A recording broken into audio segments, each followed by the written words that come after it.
I thought I'd do that for goofs.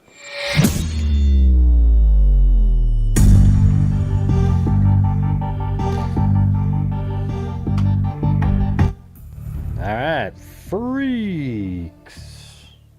Cut the music off quick. How's it going out there?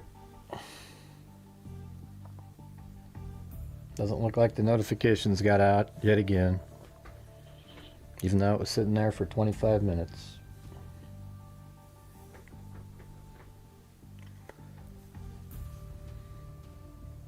Yeah, there was this crazy plot at the UFC event at the White House that they thwarted. So I thought we'd go over that first, and then we'll switch back over to Theone Davis that we were doing yesterday. There was a newspaper in 1974. They put like a 4-page newspaper on it. So I think that's what we should do next. I also had ChatGPT, and I went back and forth with it because it missed stuff, and then it sort of put down the timeline of events of what other people, what everybody said, and what they saw. All right. Hey, all right, Sweet Caroline. Da da da. You know when you're in a bar and they play Sweet Caroline, every single person goes da da da da da. Yeah, it doesn't matter. Just happens every time. You can count on it. I think you could be at like a fine dining restaurant and somebody would still do that.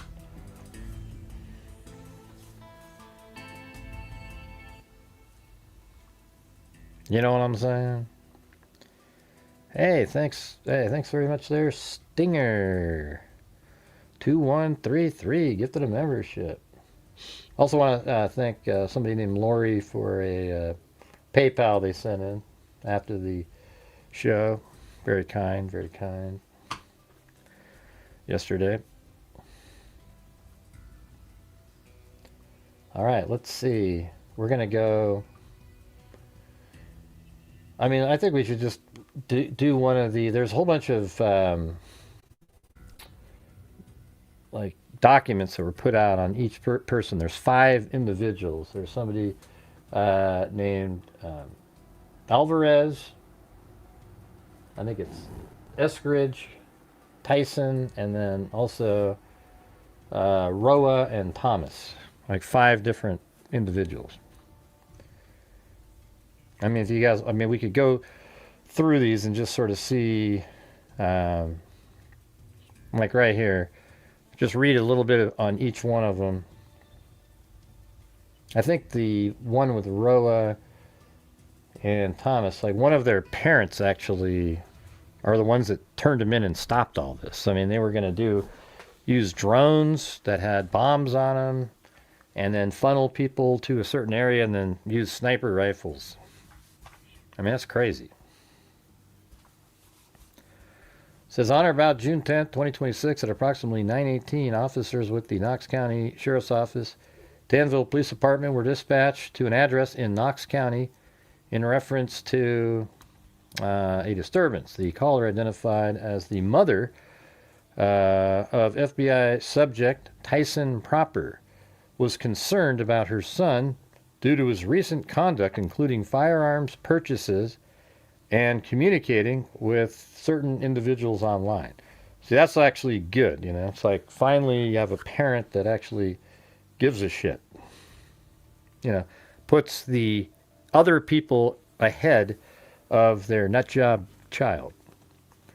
Officers arrived on scene at approximately 9:38 p.m. and spoke to Proper at his mother and father. Proper is a 19-year-old male who lives at the residence with his parents. Proper's father stated that Proper had recently met random people online and had been planning recons with these individuals. His father said that Proper had been planning to leave this upcoming weekend on June 13, 2026, to meet up with his online individuals. His father stated that Proper had also recently acquired camping gear, food, ballistic plates, a new shotgun. I mean, what does he just show it to everybody on the kitchen counter?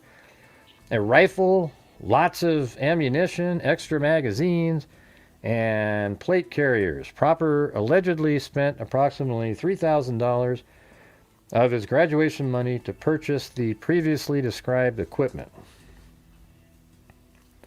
Propper's father stated that in addition to the above behavior, Propper quit his job recently in preparation to meet the individuals he had been interacting with online to conduct missions and recons.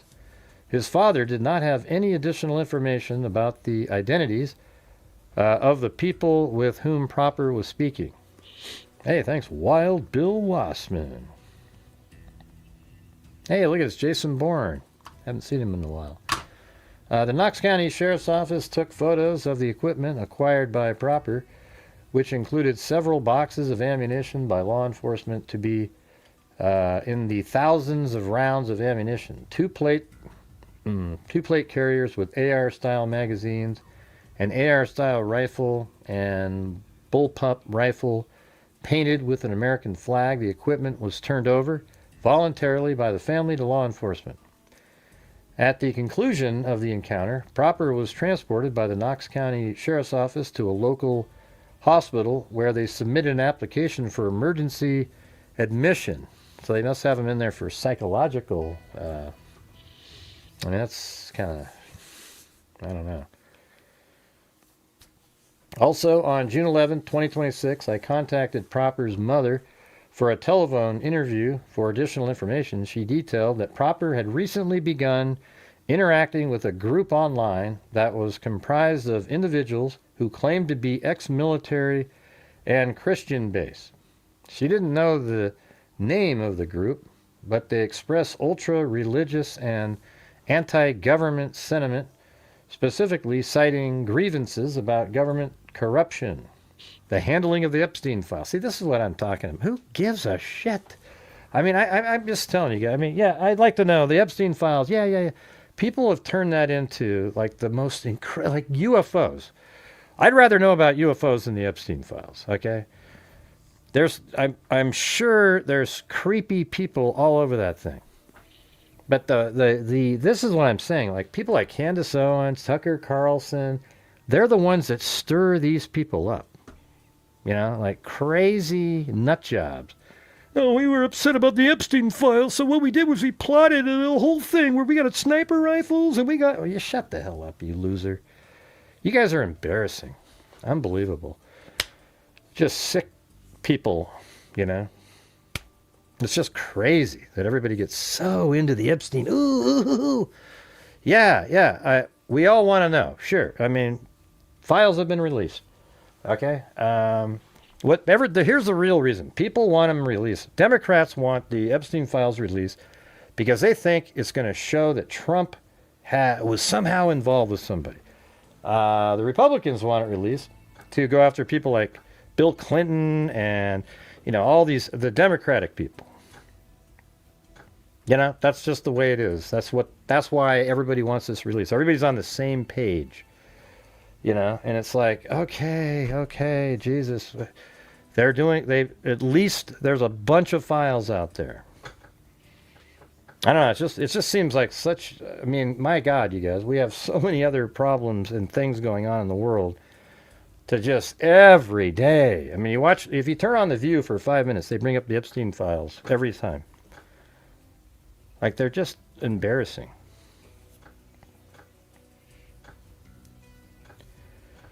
So it says data centers taking up all the water.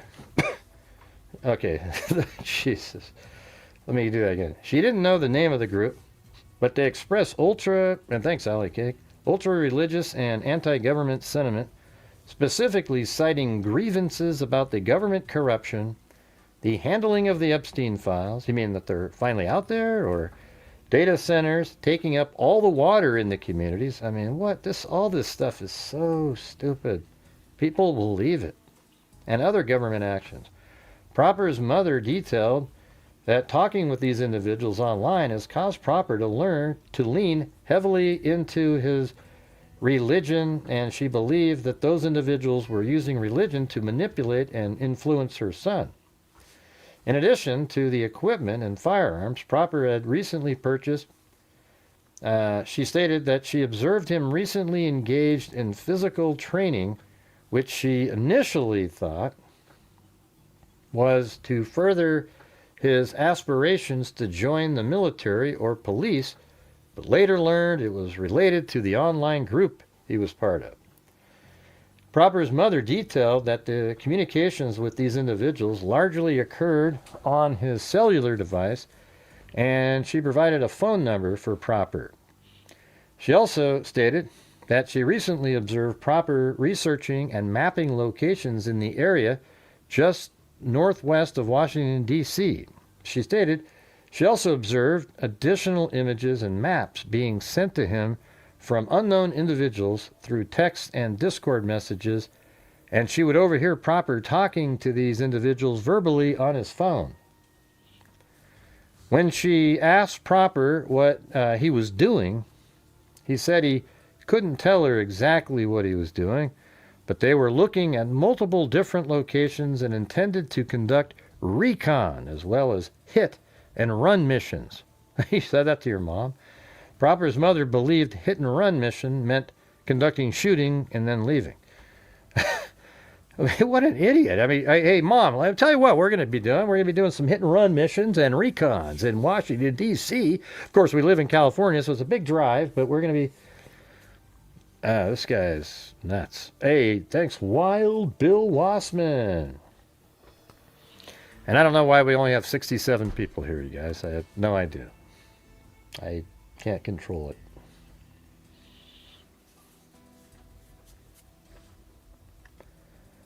And then it says on June 11, 2026, the FBI, in coordination with the Knox County Sheriff's Office, executed a local search warrant at the residence of Proper.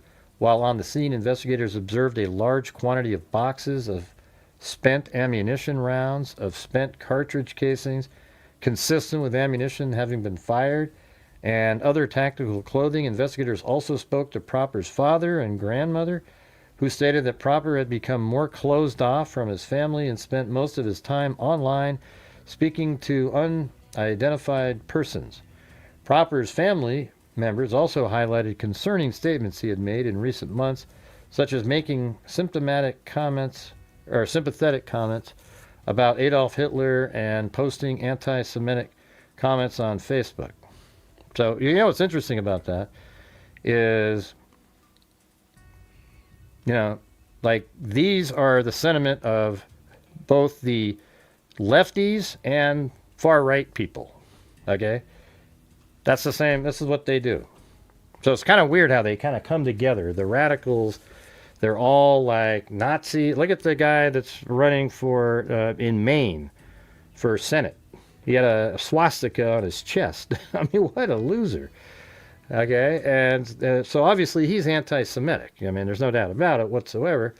And again, I've told you guys about that time they've tried to vote something in at the Democratic Convention, and you know, it does. Who cares, right? But anyways, and then you have people like Candace Owens and Tucker Carlson. They're anti-Semitic, even though they try to claim that they're not. That's what they do. And then you have a couple other people like Groyper, idiot. I mean, there's all these people that are into Nazis for some damn reason. Anybody know why? Because they're idiots, all right? That's the truth. Gray, that's not cool. Maybe they just have a different perspective, you bastard.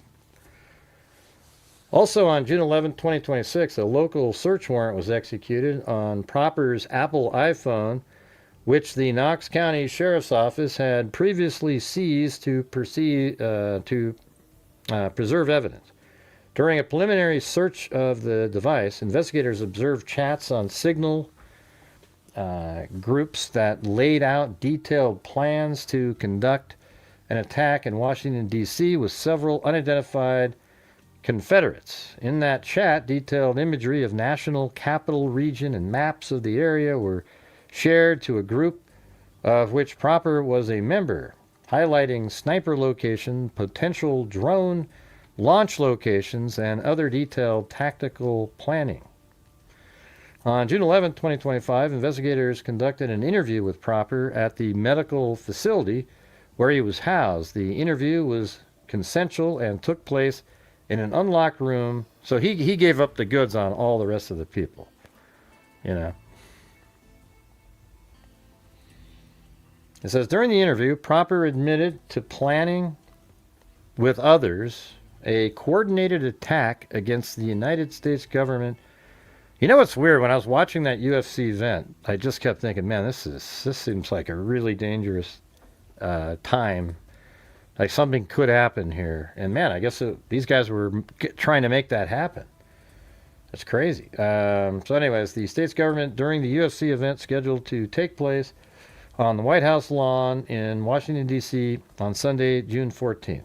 According to Proper, some members of the group who would participate in the attack began communicating with one another in or around March of 2026. So they've been planning this for like 3 months.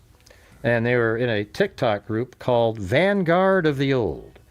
The members of the group stated that they wanted to protect the United States, which they believe was headed in the wrong direction. Members of the group believed that the United States needed to be torn down, and, you know, a lot of hard lefties think that exact same thing, torn down so that it can be built up. Some expressed a desire that people who were, I mean, you listen to The View every day, oh, that country, oh my God, oh, it's just so, oh, we're in a danger, oh, the dangerous time, it's, oh.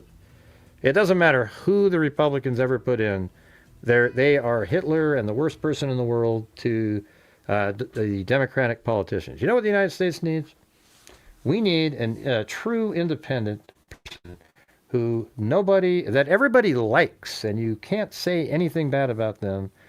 And that's kind of what we need right now. It's just so ridiculous on both sides. I mean, really, I'm just telling you,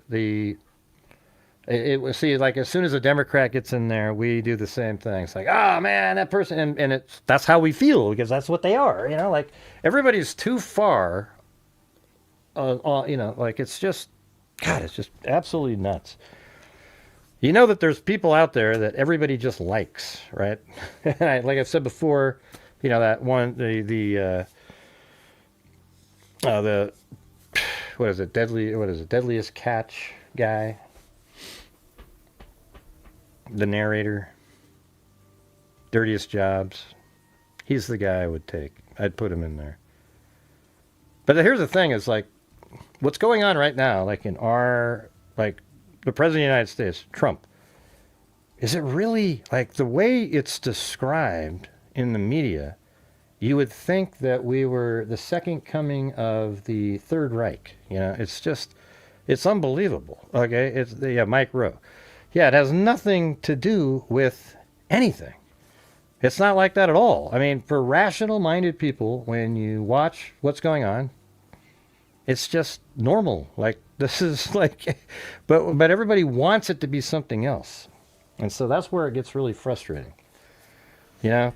And that's why when your guy gets in the office, we're going to be the same way because of how you treated the person that's in now. And see, then how do you get out of that? How do you get out of that? You know? It's tough. Anyways, according to Proper, some members of the group who would participate in the attack began communicating with one another around March of 2026 via a TikTok group called Vanguard of the Old. The members of the group stated that they wanted to protect the United States, which they believed was headed in the wrong direction. Members of the group believed that the United States needed to be torn down so that it could be rebuilt. Some expressed a desire that people who were involved with the Jeffrey Epstein should not govern the country. Okay, so you're saying Trump is the one who literally kicked Epstein out of his club and reported him to police.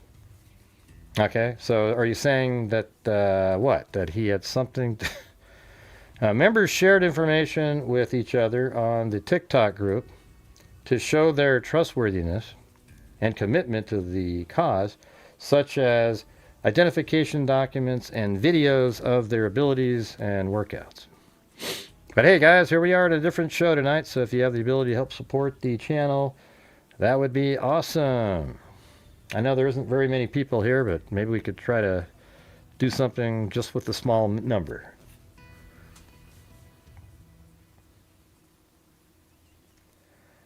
Some of the more serious members of the group, including Proper, moved their communications over to the encrypted communication app Signal.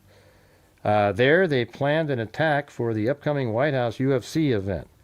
So now they're using Signal encryption app to communicate. So Proper believed many of the group members had prior military experience. The group was broken up into 3 tiers, with Tier 1 having to meet physical fitness standards. Jeez. Oh, what a bunch of losers, you know. And acquire equipment such as personal body armor and firearms. Proper admitted to being one of the team leaders. Oh, wow. That's awesome. Proper described the general plan for attack. All members would leave their homes on Friday or Saturday, June 12th or 13th, to meet up in Fredericksburg, Virginia. Proper himself was planning to drive, taking his weapons and body armor, including an AR-15, but he lives in California. All his ammunition, tactical vests, and ballistic plates. He planned to take extra body armor for other members of the group. See, what it was these other people didn't want to have any record of them purchasing anything, so put it on to these, lackeys, people like Proper. And, he spilled the beans on all of them.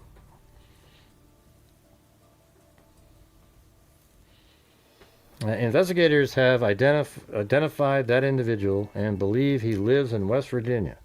Proper said that although he was not going to the protest to shoot people, several other members of the group were intent on violence. Thank you, Wild Bill Wassman. According to Proper, the plan as he knew it was to stage a demonstration on the north side of the White House. While the demonstration was taking place, the group would fly small unmanned aircraft laden with unspecified explosive devices, which would detonate over the north side of the UFC arena. Then the unmanned aircraft detonated. Let's see. When the unmanned aircraft detonated, the intent was to force the crowd attending the UFC event and high-value targets to evacuate to the south. This guy sounds just like the guy who shot up at the correspondence dinner. Just these crazy people. It's almost like a similar concept, When the unmanned aircraft, other than, this has a lot more, it's way more intricate, obviously. When the unmanned aircraft detonated, the intent was to force the crowd attending the UFC event and high-value targets to evacuate to the south. Proper stated that the plan was for members of his group to act as snipers and additional shooters, preferably with long guns, staged at or near the southern evacuation point. I don't know if these guys thought through that. I don't know how close you can get with your, sniper rifle to anywhere near the White House. That's always something that I think about. Like, couldn't you be like a mile away? And, and how would they stop somebody like that? Yeah. When the unmanned aircraft detonated, the intent was to force a crowd attending the UFC event and high-value targets to evacuate to the south. Proper stated that the plan was for members of his group to act as snipers and additional shooters, preferably with long guns, staged at or near the southern evacuation point to conduct shootings of the members of the crowd and high-value targets as they fled from the explosive devices which had just detonated.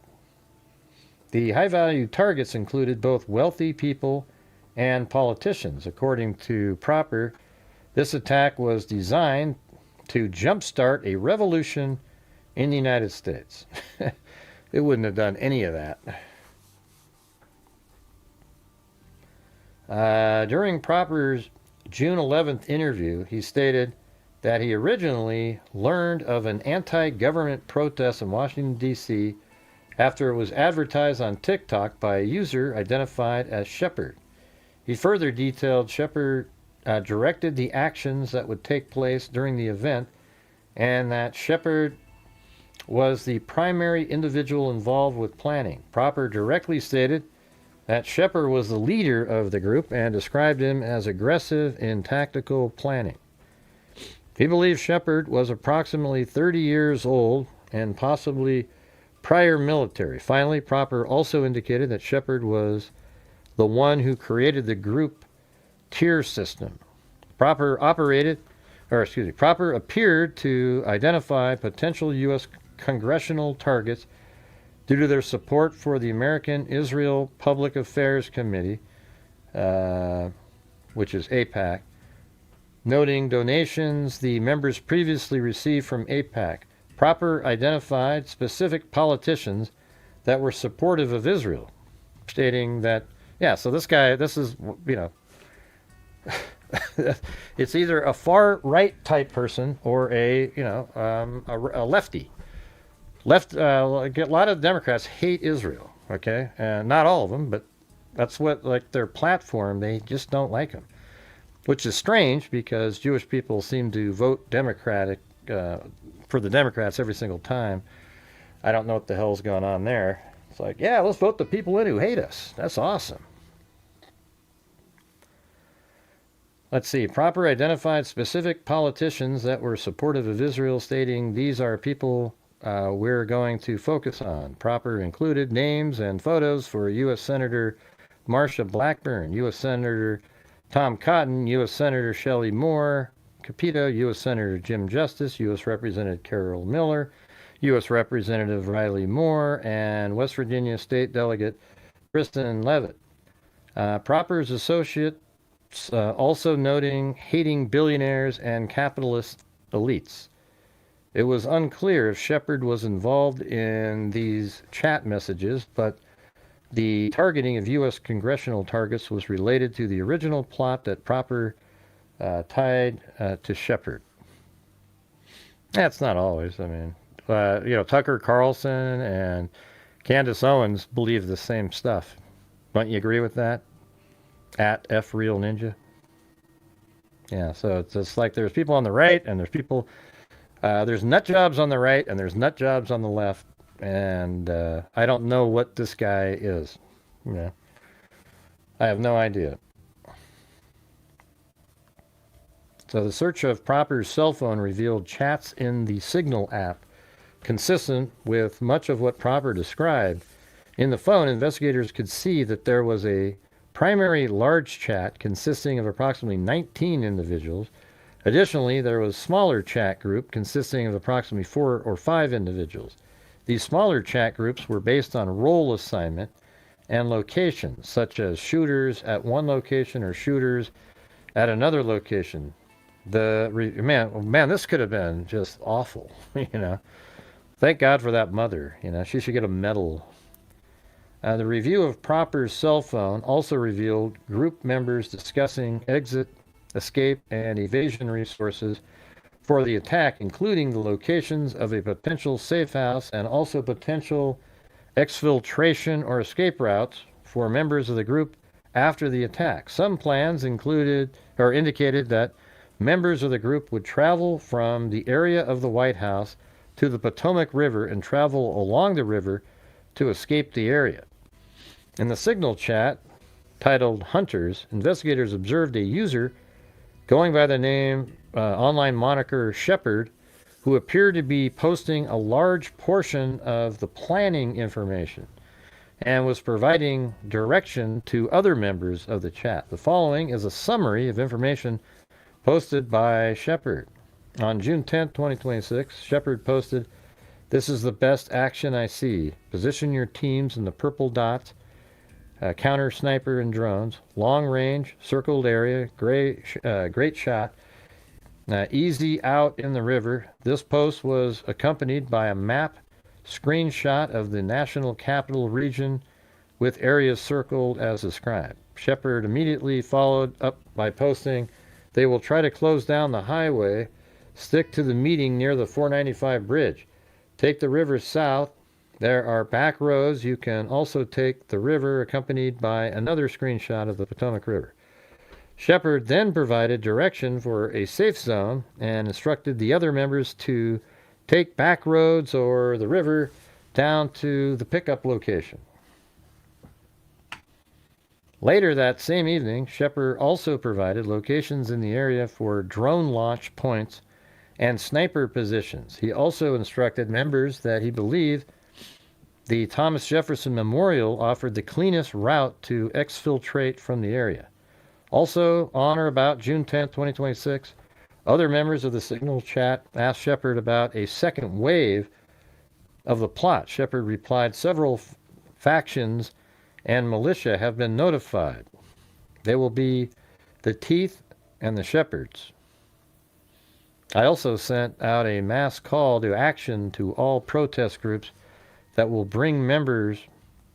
I mean, how come nothing happened there? It's crazy. They will engage when they see the signal.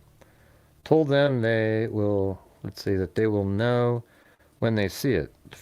He further stated, "At the same time this day, several other ops are happening all at once." You know what I think? I think that guy's full of shit. He was just trying to get that one group to do something, and none of this other stuff was real. They just wanted to make it seem like, oh, it's a big group of people. We got all kinds of contingencies.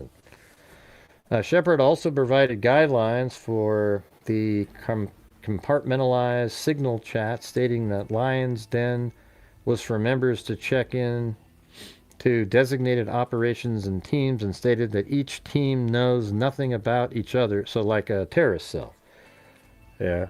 Like on 9/11, the pilots that were all 4 people on each of the planes, they didn't know about the other planes, etc.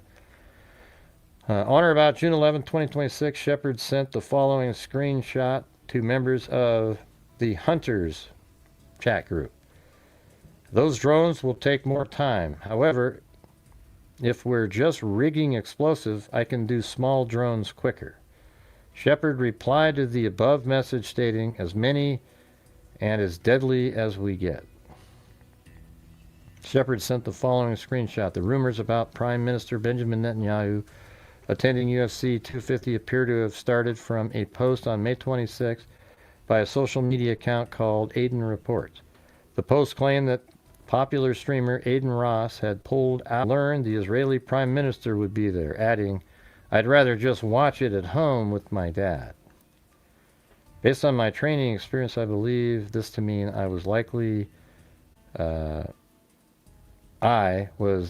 identifiable with President Donald Trump. 2 was likely referred to." Okay, right here it says, "Target confirmed. 1." I'm not sure what that. Okay. II1, 2 VP, 3, and 4 Musk. Yeah. Anyways, it just goes on and on and on. I mean, there's other. I'm not sure what the difference is in some of these. I think it's kind of repeated stuff in most of these. Like here's some pictures in this one. You know, these are pictures of stuff that they were using. You know, equipment. But I mean, I think it's just kind of a. I mean, that's it, right? I mean, these group met on TikTok. They, plotted to use drones, and they were using TikTok, and then moved to Signal, a encrypted app, and they started communicating and plotting and planning, and they were going to use drones to sort of scare people to go in a specific direction, and then they were going to use snipers. I mean, I think they were pretty naive. I mean, I don't know if you can get anywhere near there, but they would have been, trying to shoot individuals leaving. But what's dumb about the targets they chose, it doesn't work like that. The president doesn't run out in a group of people out like literally the Secret Service huddle over him and get him out. They have contingency plans, and you wouldn't be able to take out any of the people that you just mentioned. And then they had an escape route, go to the Potomac and try to get out of there. I think what it is like these group of people try to convince this kid to do it. I mean, there's just going to be maybe that one group of sort of naive people. I don't know. Pretty wild, though. Because, I mean, I remember watching, though, like it streamed on, I don't know if it was Lookner or whatever the hell it was, but I was just thinking, man, this doesn't look safe, Couldn't somebody be set up 500 yards away and nobody would see him? I don't know. But hey, guys, if you guys could help support the channel, that would be great. We are currently at 1/10 of a goal. So if you guys have the ability, that would be awesome. All right. You guys have any thoughts on that? I don't really have any extra. It's just becoming kind of common these days, these nut jobs. They just, and I think there's a lot more of them out there. And I just think, here's what I truly believe what I'm going to tell you, and I think it's a fact. That I think, because of the political climate and I hate, whenever I say it, people get so angry, but the Democratic leaning, not just leaning, just almost like feverishly, the news outlets out there, the way that they have framed the presidency of Donald Trump has led to radicalizing a huge number of like young people and these other, not even just young every time, but people out there who believe, because of the wording they use, they make it seem like, man, this guy's like Hitler. If you don't take him out, he's going to be just like that. So you have all these people. It's just such a dangerous time right now. And that's what people refer to as Trump derangement syndrome. Okay?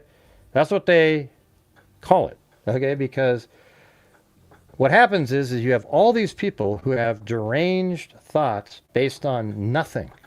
Everything that they read is a confirmation bias towards their beliefs. So they sit there and they read it. And, every outlet that you read that isn't a conservative one, it's so negative. And so you have all these people who just sit around and go, God, I got to do something. Just listen to them. Listen to that. Who's the idiot? Robert De Niro. Let's just listen to that absolute clown show. That guy is an embarrassment to mankind. Okay. He really is. He's just a joke of a person. Great actor, like his movies, but he is a joke, all right? And he literally, him and like people like Rosie O'Donnell, everybody on The View, their brains are whack. They are crazy people. And every day they sell it more and more to these people out there who are also crazy people, and they believe it. So they sit around, they plot and plan, and that's how you get these people. Like it's just, there's so many of them now.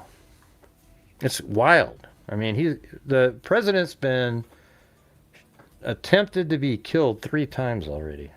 And this was the 4th, I guess. It just didn't get to the, the Cole guy, Brian Cole. I think that's the correspondent dinner.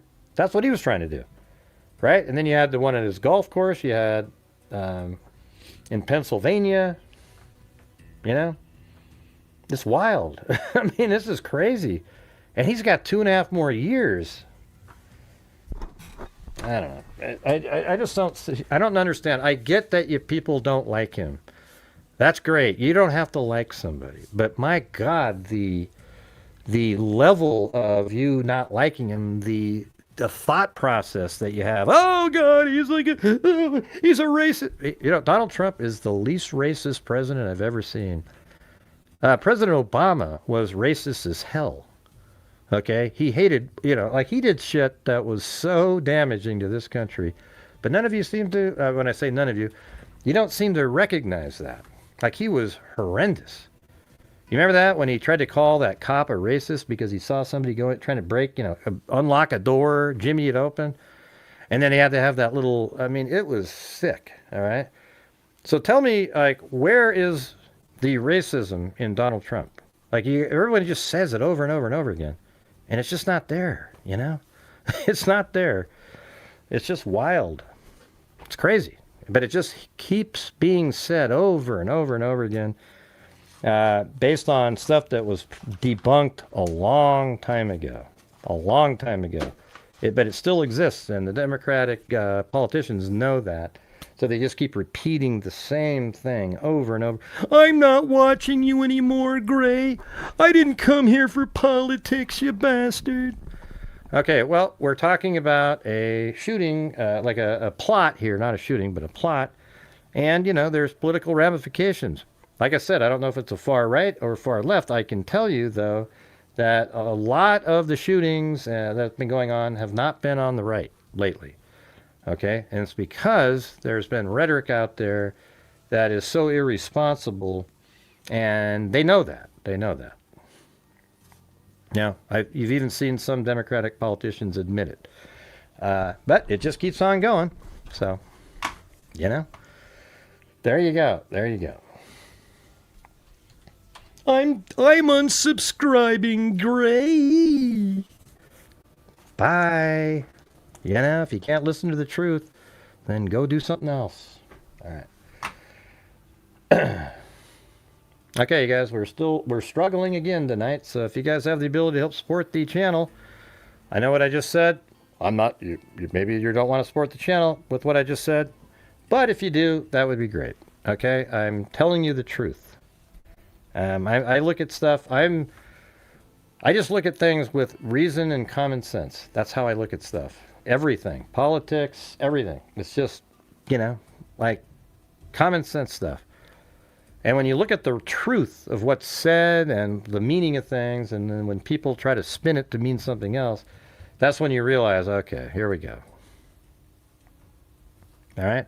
So let's support the channel tonight, you guys. We're currently at a 10th still. All right, we're gonna now switch over to the case that we were talking about last night. I thought it was pretty interesting, didn't you guys?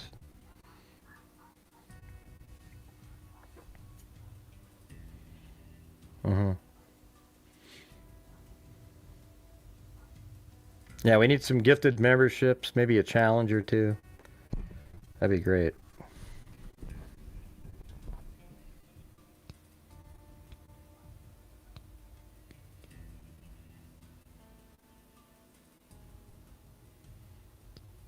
Okay, what was I think I'm gonna...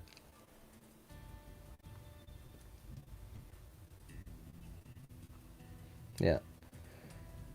Well, I've got a couple of things. I was gonna do the file that I have here.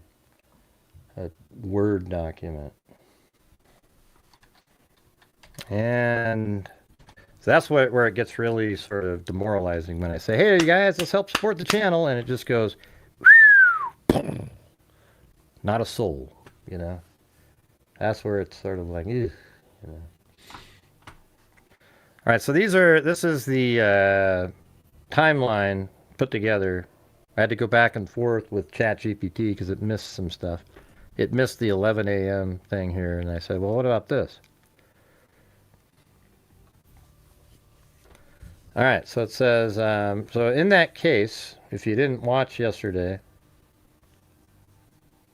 which wouldn't shock me, people don't, they just like to watch the same cases over and over and over and over again. I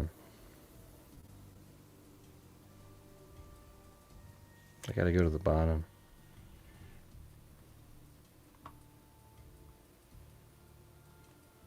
Right there.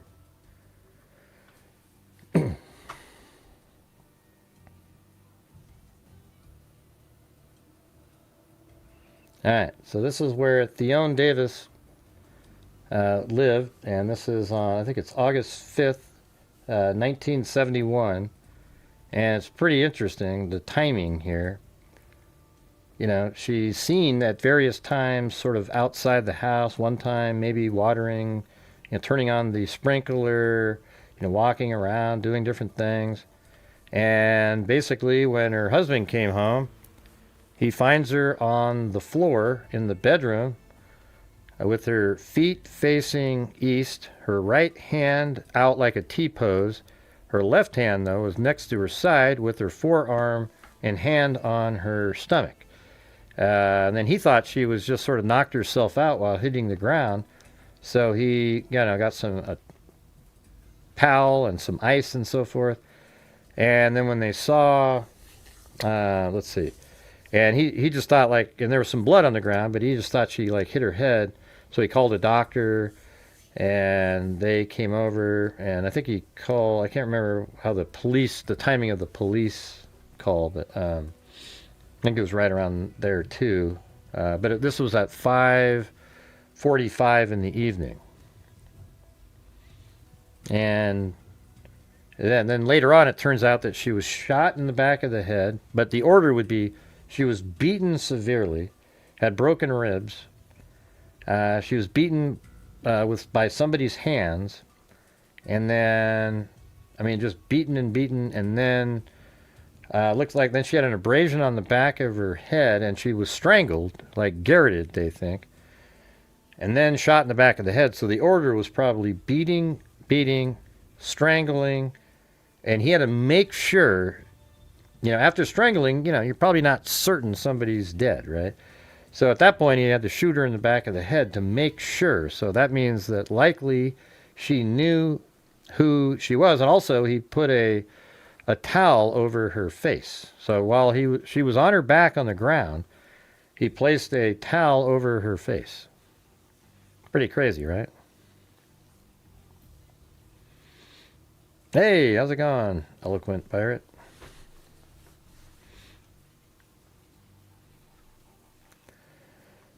All right.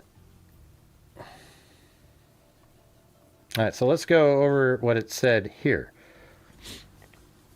All right, it said August 5th, you know, it's 1971, at 11 a.m., Ted Davis, that's her husband, he had already gone to work, you know, and then at work, one of the people at work gave him some, you know, small tomatoes, the cherry tomatoes, you know, those little ones.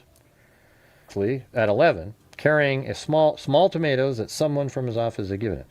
And then while he was there, he saw Theone during this visit. This is the last time Ted personally saw Theone alive. Now you might go, oh my God, he killed her. Well, it couldn't have, right? He couldn't have killed her right then because she's alive throughout the day, right? And then it says at noon, Ted Davis later stated he spoke with Theone by telephone at around noon. She said, he said she seemed fine and nothing appeared unusual. Also around noon, Yositira Doi, Theone's gardener, so there's a gardener that shows up, arrived at the Davis residence, and so it's right around the phone call time, observed Theone watering the rose bushes, so she's still alive at this time. Theone told him she had forgotten he was coming that day. She then went into the house. And then at 12:40 p.m., Patricia Bonsera passed the Davis residence. She saw nothing unusual, did not see the gardener. So at 12:40, she just said she didn't see anything. And by the way, I mean, people aren't always looking for something.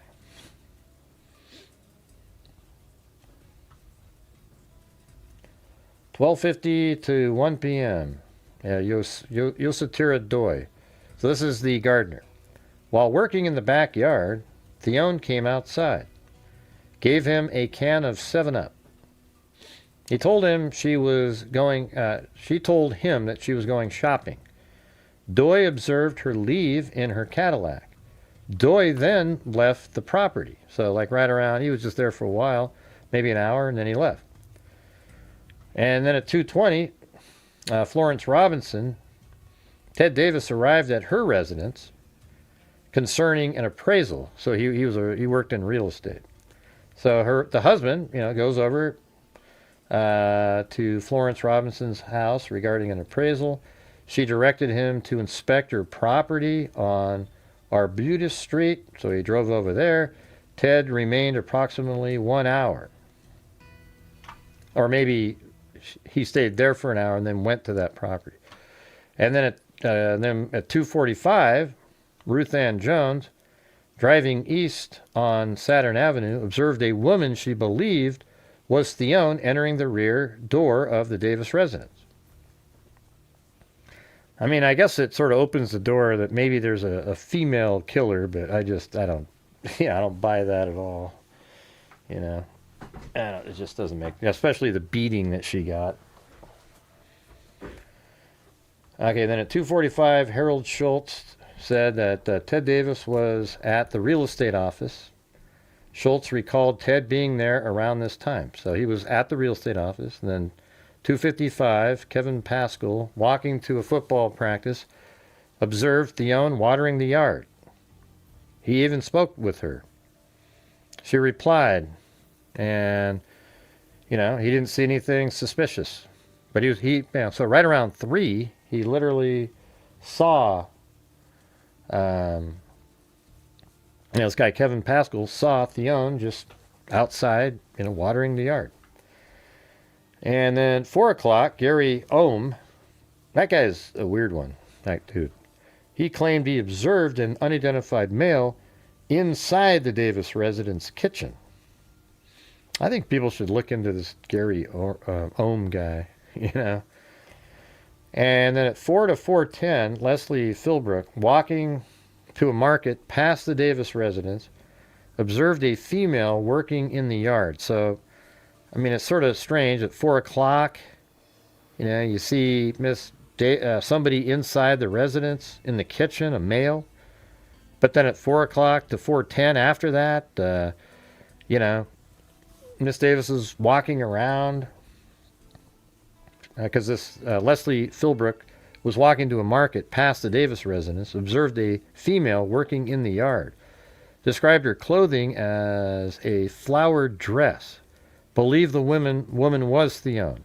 Then 4 to 4:15, Gary Ohm allegedly states he saw Harold Frentz, somebody with that name, drive up in front of the Davis residence. So is that the guy that was in the house or what? Did not indicate whether Frentz exited the vehicle. Thanks, Allie Cake and Wild Bill Wassman.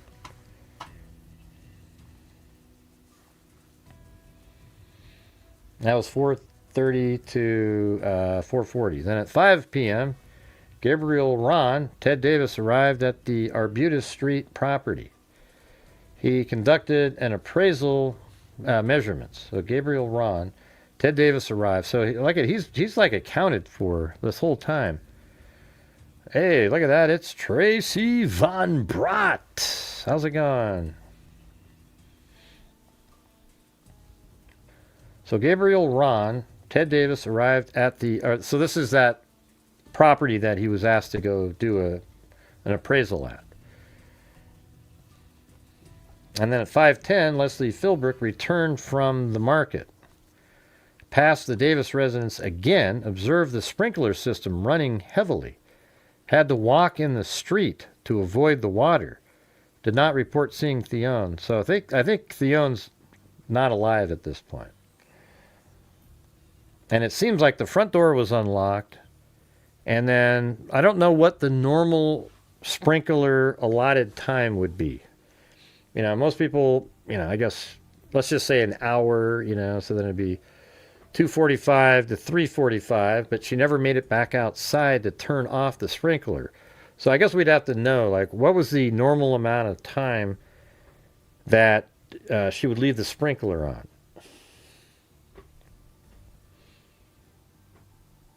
Okay, and then 5:25, Millie Ron returned from the market. Observed Ted Davis standing on the lawn talking with talking with Gabriel Ron. Okay, that's at that appraisal house, right? So this isn't their house, but you know, this is the house that he went to appraise. And then 5:30 to 5:35, Gabriel Ron observed Ted Davis leave. So he's leaving right around 5:30. It all makes sense. 5:30 to 5:35, and it says Millie Ron also observed Ted Davis leave. So he's leaving, and then he just gets home. Right here it says discovery was 5:45 to 5:50. So Ted Davis arrived home. He tried using the garage door remote. He opened the latch rear gate. He entered the garage door. So when you go to this, you look at this picture right here. It's kind of interesting. I think this is exactly what it looked like. Yeah, so here's the garage door. He attempted to use the clicker to have it open. It didn't work, so he went through this gate over here. Then he walked around, I believe, the back side, because there is no door. Doesn't look like on... I mean, I guess maybe that is a door right there. There's also what appears maybe a door right there also. But yeah, I mean, that looks like a side door. That would actually make sense too, to be, exit that to go to the house. So I think that's it. So that is another door. I think that's the door right there. So he goes through that gate, walks this way, and then goes into that door. So he opened the latch near the gate, entered the garage, so he went on that side door, opened the garage door from inside. So he opened up the door for the, the garage door to open electronically. He did it from inside. And when he got there, he noticed the sprinklers were running. So he too noticed that. And so that's where it's really kind of an interesting thing, because if you go back, when did that last person see that? So at 5:10, Leslie Philbrook saw the sprinkler system running heavily.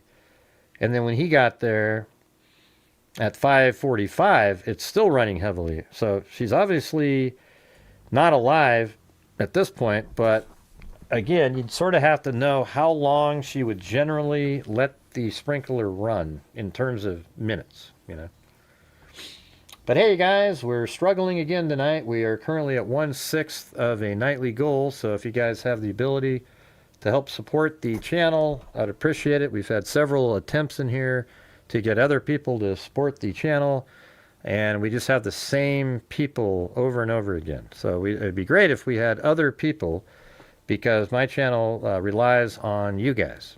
That's it. As you can see, we have 86 people watching, because we're not covering Nancy Guthrie or Lynette Hooker or the big cases. We're trying to do a cold case from 1971.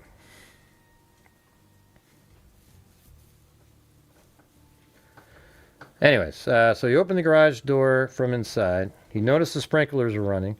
And then there was also both evening newspapers remained outside. And he thought that was unusual, because Theone normally brought the papers inside. So again, you might see, well, when were those delivered? And then how quickly does she normally get those? So then he entered the house through the rear door. It says he walked through the kitchen, dining room, and hallway. He called for Theone. He received no answer. He entered the master bedroom, and he observed the bed in disarray. So what he actually had, and they said that on the master bed was a men's jacket, 2 newspaper, and Chanel number 22, because she had asked him to pick up perfume. So he picked up the paper, he had perfume with him, and then he dropped it off on the bed. And they even have interviews with the people at the store where he bought the perfume. He found Theone lying on the floor between the bed and north wall. He noticed blood and blood and a cloth covering her face. So when he went in the room, he saw there was blood and a cloth covering her face. And then at 5:45, Dr. Kildbeck, he received a telephone call. So almost immediately after he got home, you know, I mean, everybody keeps saying 5:45, and obviously it takes time. Are you guys even here? Hello?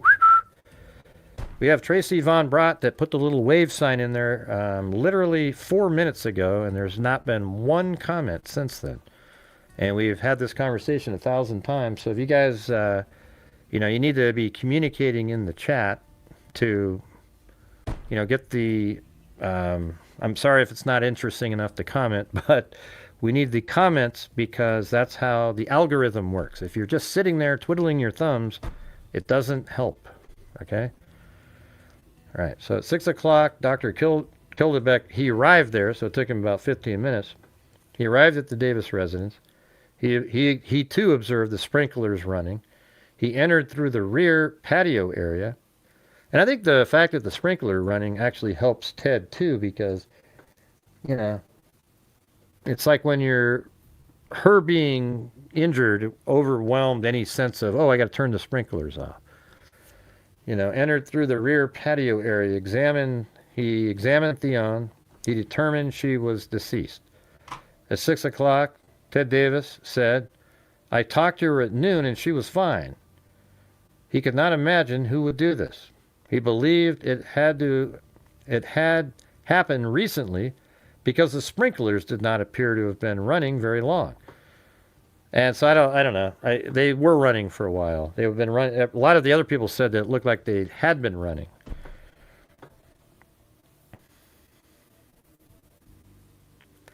And then Yositiro Doi received a telephone call from Ted Davis. We went through like all these newspapers. We did the whole show. 3 hours last night was on this case. Ted asked what time Doi had been at the residence. Doi told him he had left at around 1 p.m. So that's the, I'm not sure why it says 8 p.m. there. Yositiro Doi received a telephone call. Oh, yeah, so that's right. And later in the evening, the gardener received a call from Ted Davis. And Ted said, hey, what time had he been at the residence? And Doi told him he had left around 1, and that matches what we saw earlier. He was there from 12 to 1. He left at around 1. And then he didn't say, then he just sort of hung up. He didn't talk to, but I mean, that's sort of interesting, right? That he would check on that. Because there's people out there that think Ted, the husband, did something, but man, the timeline is so tight. It just would be hard to, and plus, yeah, it doesn't have any, there's no noting of bruising or anything on his fingers or anything. Last confirmed sightings of Theone alive. Okay, so look at these. This is what ChatGPT put together. I was saying, hey, well, what about and then it says 11 a.m., Ted Davis saw her in person. At 12 p.m., Ted Davis, telephone call. 12 p.m., the gardener, Yositiro Doi. 12:50 to 1 o'clock, Yositiro Doi. 12:45, Ruth Ann Jones saw her. 2:45, Kevin Pascal. 4 o'clock to 4:10, Leslie Philbrook. Now, some of these, you know, people don't do timelines very well. For example, just think of something that, you know, that you did today. Do you really know the exact time? I mean, like you go outside, let's say you picked up a box at mail, like Amazon delivered a box and you picked it up. Now, right now, if I asked you what time was that, you'd have to go, well, I think it was sort of like late morning, maybe, like 11, something like that, you know? Hey, 8 months by Chris O'Connell. Very cool, very cool. Yeah, but it just doesn't work. Like, nobody remembers the precise time unless there's a reason to know it, right? So this places the last independent witness sighting, and she says, good evening, freaks. Love your cold case coverage like crazy gray. All right, thanks. Very cool. This places the last independent witness sighting of Theone alive at approximately 4 to 4:10 p.m., with the next known observation being Phil Brooks at 5:10 p.m. passed by when the sprinklers were running, but he did not report seeing anyone in the yard. That narrows the likely attack window to roughly about 4 p.m. and before Ted's discovery around 5:45 to 5:50. And then, but see, then Ted's he's got an alibi. He's over doing the appraisal during that time. Some people claim Ted was the killer. It seemed like most of his time is accounted for based strictly on the timeline you've been reconstructing. That's a reasonable observation. If any, I am the one that typed in. Some people say that. That's a reasonable observation. If someone argues Ted Davis was the killer, they have to explain how he could have committed the murder during the likely window, looking only at the timeline. Ted's documented movements: 11 o'clock, briefly home with tomatoes, sees Theone. 12 o'clock, telephone call with Theone. 12:20, seen by Florence Robinson. This is all that, Ted's accounted for. 2:45 at the real estate office, according to Harold Schultz. 4:30 to 4:40 leaves the office. That means he's there from 2:45 to 4:40. Unless you think, he snuck out, came back, and then looked like he was leaving. What do we got in here? Hey, wow, look at that. We got a challenge by Chris O'Connell, everybody. All right, so if 5 of you just donate $5, she'll donate basically 50 worth of membership. So it's the same thing. And so if you guys gift 5 memberships, she'll donate 10. Now that's a good deal, isn't it? I mean, for gifting the free memberships to other people who can't afford them. So if you make yourself available to be a channel member, that might work. So there's one. Hey, look at that. The same 2 people every single time. We got Wild Bill Wassman and Alley Cake. So we need 3 more now.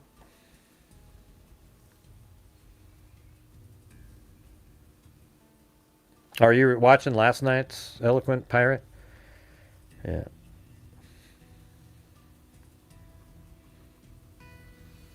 Because I haven't said anything about cleaning up the kitchen on this one. Let's see. I think it was in last night's show, though, at some point. How are you doing that? You can watch and listen. Man, you're like a multitasker. Watching, wait, what do you got? A cell phone over here watching yesterday, and then over here this one. Hey, thanks, Tracy Von Brott. All right, we need 2 more. So let's do this part again. These are all the times that Ted is accounted for, and it really is irrelevant, the 11 o'clock to 12 o'clock, because, that he, well, I guess where he was, because she was alive much later. And then at 2:20, he's seen by Florence Robinson. 2:45 at the real estate office. He didn't leave there till 4:40. Then 20 minutes later, he arrives at the Ron property, because remember, he talked to that lady, and then he had to do an appraisal. And then at 5:25, he's seen talking with Gabriel Ron by Millie Ron. And then at 5:30, he leaves the Ron property. And then at 5:45 to 5:50, he arrives home. So there isn't really any time here available for him. Hey, thanks, Alley Cake. All right, we need 1 more. All right. He arrives home and discovers the body. At 5:45 to 5:50, he arrives home and discovers body. The critical issue is that the last independent sighting of Theone alive appears to be Leslie Philbrook's 4 to 4:10 p.m. observation of a woman working in the yard. If that sighting is accurate, then Ted was reportedly still at his office until approximately 4:30 to 4:40. I think his time is completely covered everywhere, Ted then goes to the Ron property and is observed there around 5 to 5:25. That leaves a relatively narrow period between 4:40 and 5 p.m. before he is observed at the Ron property. I see. So there's like a 20-minute. Well, I mean, let's see. Yeah, he leaves the office. I guess it's 4:30 to 4:40. So if he left at 4:30, how long does it take to get home from the office? And then then you have to get back in your car and drive all the way to the Ron property. All right, guys, we need one more. Who's going to do the last one up there? We've got 4 of them already. We've got Wild Bill Wassman, Alley Cake, Tracy Von Brott, and Alley Cake again. And there's Alley Cake again. Come on, you guys. Jeez. I appreciate it, Alley Cake, but man, we got to get this where other people consider. It's like, am I not worth a cheeseburger at Burger King? All right, so then Ted then goes to the Ron property and is observed there for around 5 to 5:25. That leaves a relatively narrow period, 4:40 to 5 p.m. But it's actually less than that, right? The strongest argument against Ted being the killer. The timeline contains multiple independent witnesses placing Ted away from the resident. Not only that, is he went and bought perfume for his wife. They were having a party that night. I mean, what a stupid night to pick something like this. Unless you think, ooh, wow, if I do this and all the guests come over, they're going to... It just, nobody thinks like that. You wouldn't even know what time they got there. Hey, thank you, Chris O'Connell. Thank you very much. All right, and then we have Harold Schultz. The timeline contains multiple independent witnesses placing Ted away from the residence. Florence Robinson, Harold Schultz, Gabriel Ron, Millie Ron, and it contains independent witnesses placing Theone alive later in the day. Ruth Ann Jones, Kevin Pascal, Leslie Philbrook. If all those witnesses are substantially correct, then Ted's movements are fairly well accounted for. But here's the thing. Later in the day, I actually just do not believe that he has anything to do with it. It just doesn't work. Hey, thank you, Eloquent Pirate. Man, thank you guys very much. You guys are awesome. Thank you.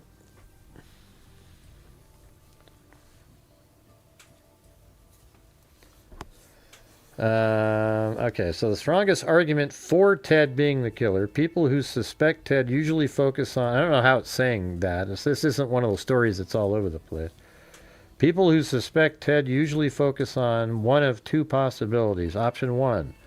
One or more witnesses are mistaken about time. This is actually common. Yeah, so that is common. But some of the times seem to be like very likely accurate, like when he left the office.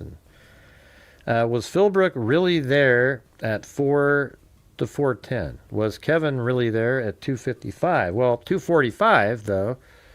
There's a phone call, and she was seen anyway, so who cares about the 10 minutes?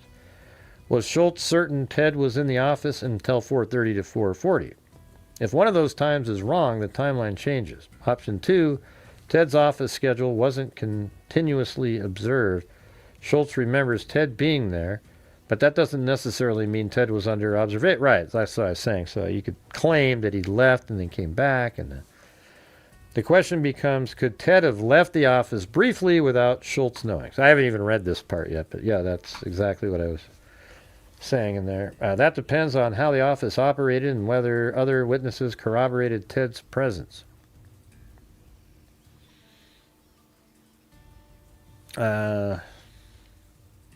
What's going on? Is Richard okay, or... I don't see. He says, hi, everyone.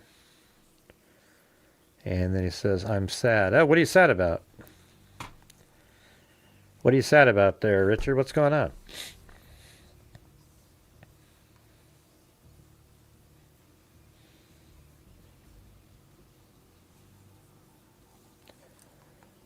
Okay, yeah, the Gary Ohm problem.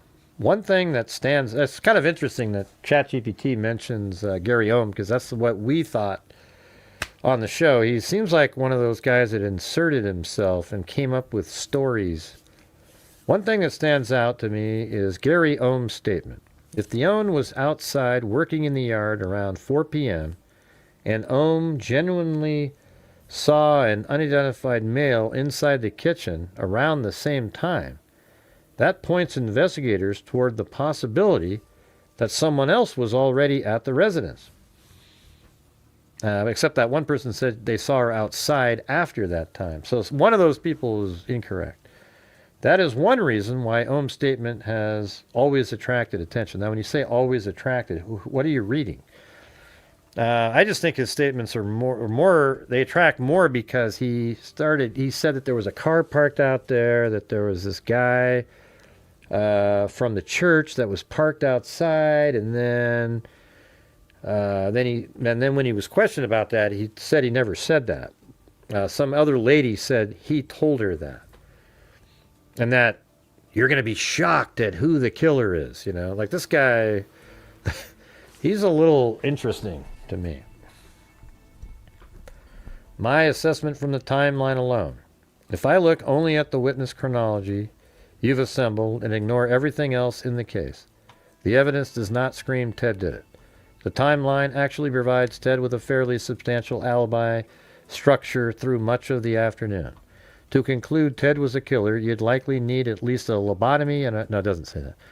You'd at least one significant witness, timing error, or an explanation for why multiple witnesses independently placed Theone alive while Ted was elsewhere. The part I'd focus on most is not Ted's movements, but the period between 4 p.m. and 5:10 p.m. That appears to be the narrowest and most important window in the case, assuming Philbrook's sighting is accurate. Yeah, I think she was killed between, 3:30 and like 4:30, somewhere in there. Based strictly on the timeline you've constructing, that's a reasonable observation. What did I say? Okay. If someone argues Ted Davis was a killer, they have to explain how he could have committed the murder during the likely window. Right. Let me go down. There's a secondary.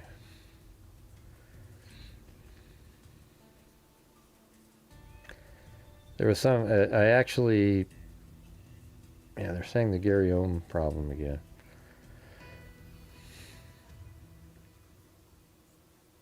I talked to her at noon and she was fine. Regarding Ted's alibi, after reviewing it again, so I had to look at it again. I go, come on, be as accurate as you can. So I looked at it again. After reviewing it again, the strongest part of Ted's timeline is actually 2:20 p.m. Robinson appraisal. At 2:45, he's at the office.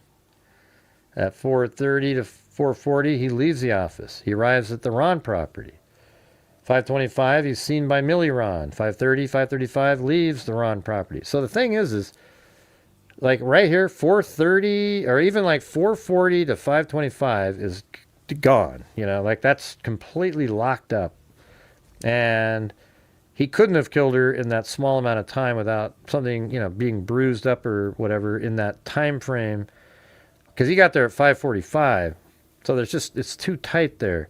So that means if you go back to 2:45 where people saw her walking around, you kind of have to say, okay, between 2:45 and 4:30 is sort of like the window, because he can't be involved at that point. Like, she's still alive at 2:45. Now, it is kind of crucial, that 4 o'clock sighting, because that puts her alive way later. But 2:45, and then I guess 2:55, that one lady saw her walking around as well. So it's closer to 3. And then, but apparently she turned on the sprinkler at 2:45. So she wouldn't have turned it off for, I would let's just guess an hour. So that would be 3:55.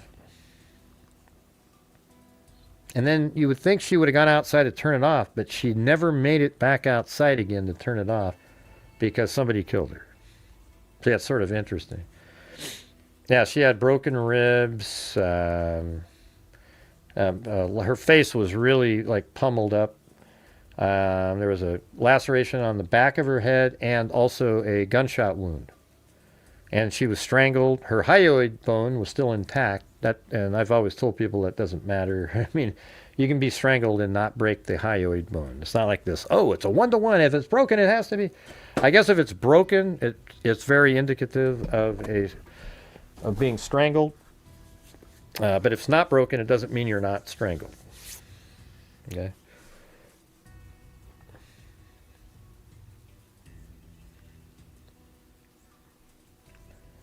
The biggest question is not whether Ted's afternoon is completely accounted for.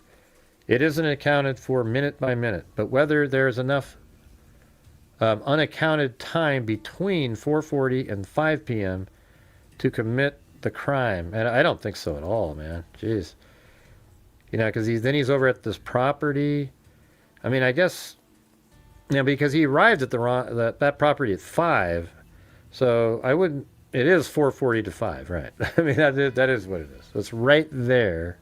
Leaves the office, and then at 5 o'clock. All right. So that was kind of like what I did after the show last night. Had a long conversation with, ChatGPT. I got to tell you, those AI is really amazing for that type of thing. You know, like you could spend an hour going back through the document and trying to come up with the timeline. I think you could probably do it even better, but if you just want something that doesn't take 10 hours to do, it's cool how you can load it up. Like I loaded in the document, I said, hey, between pages this and pages that. Hey, thanks, Chris O'Connell. Is that going to play? I'm kind of hoping it... Have any of the super chats showed up down there today? I don't know.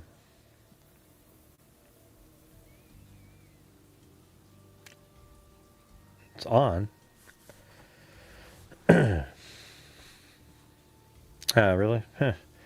I don't know why there's like it changes day to day. I don't know what the deal is there.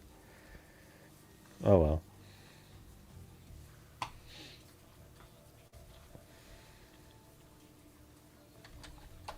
Streamlabs. Let me see if maybe I need to sign in or something. Let me see if that fixes something.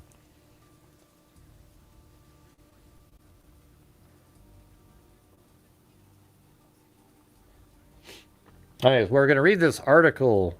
It's in the papers from 1974. That was 4 pages long. I mean, it was in the document that was sent to me, but it was hard to read, and then I was able to find the same thing.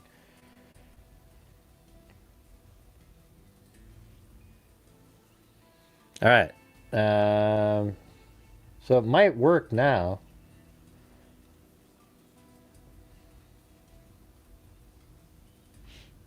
I guess it should have been. Let's see if I can get one to play. Hold on.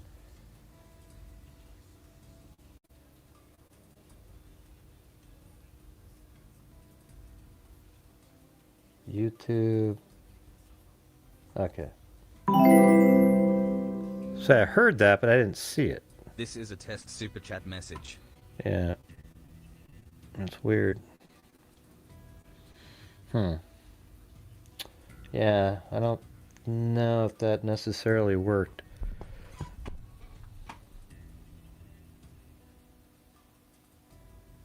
Hold on, let me check something on this page.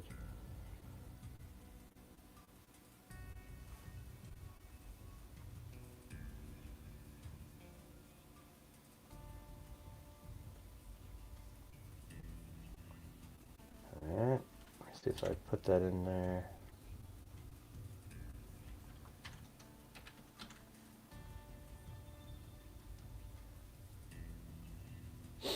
Alright, I don't know. I'll test it one more time, see if it works.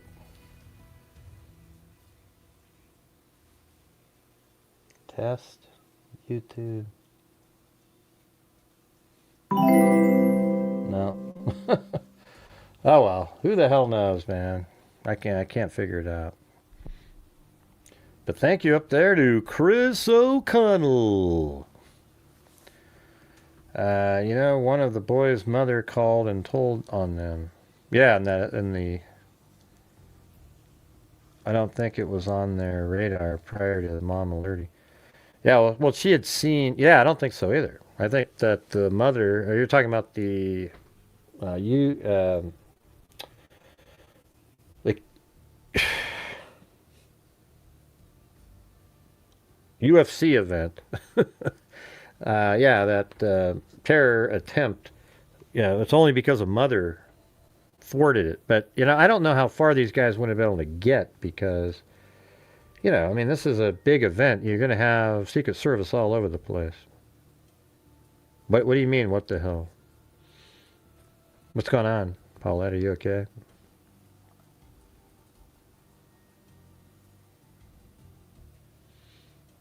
Yeah, I know it makes mistakes. That's why I argue with it and fix things.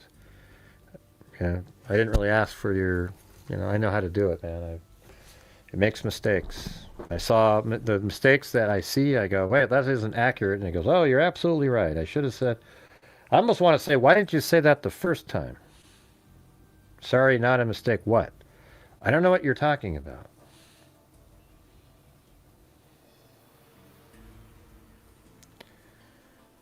Yeah, no, I mean, ChatGPT, sometimes it'll just agree with you to make you feel good. But I told it one time, I said, listen, if you know that I'm wrong, I want to know it.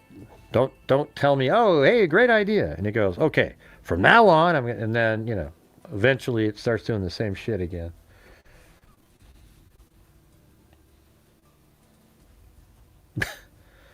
It's pretty crazy.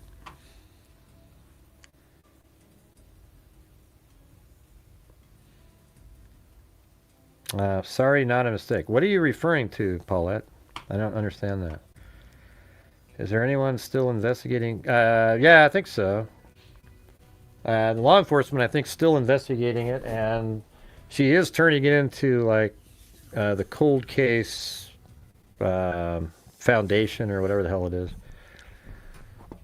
She sent me. If everybody watched yesterday, I had a whole bunch of the investigative notes that they were taking.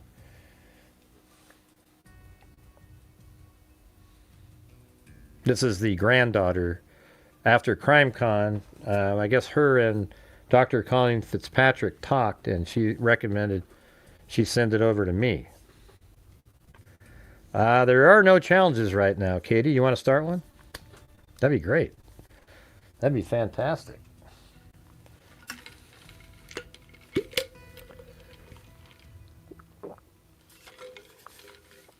Or were you hoping to jump on somebody else's?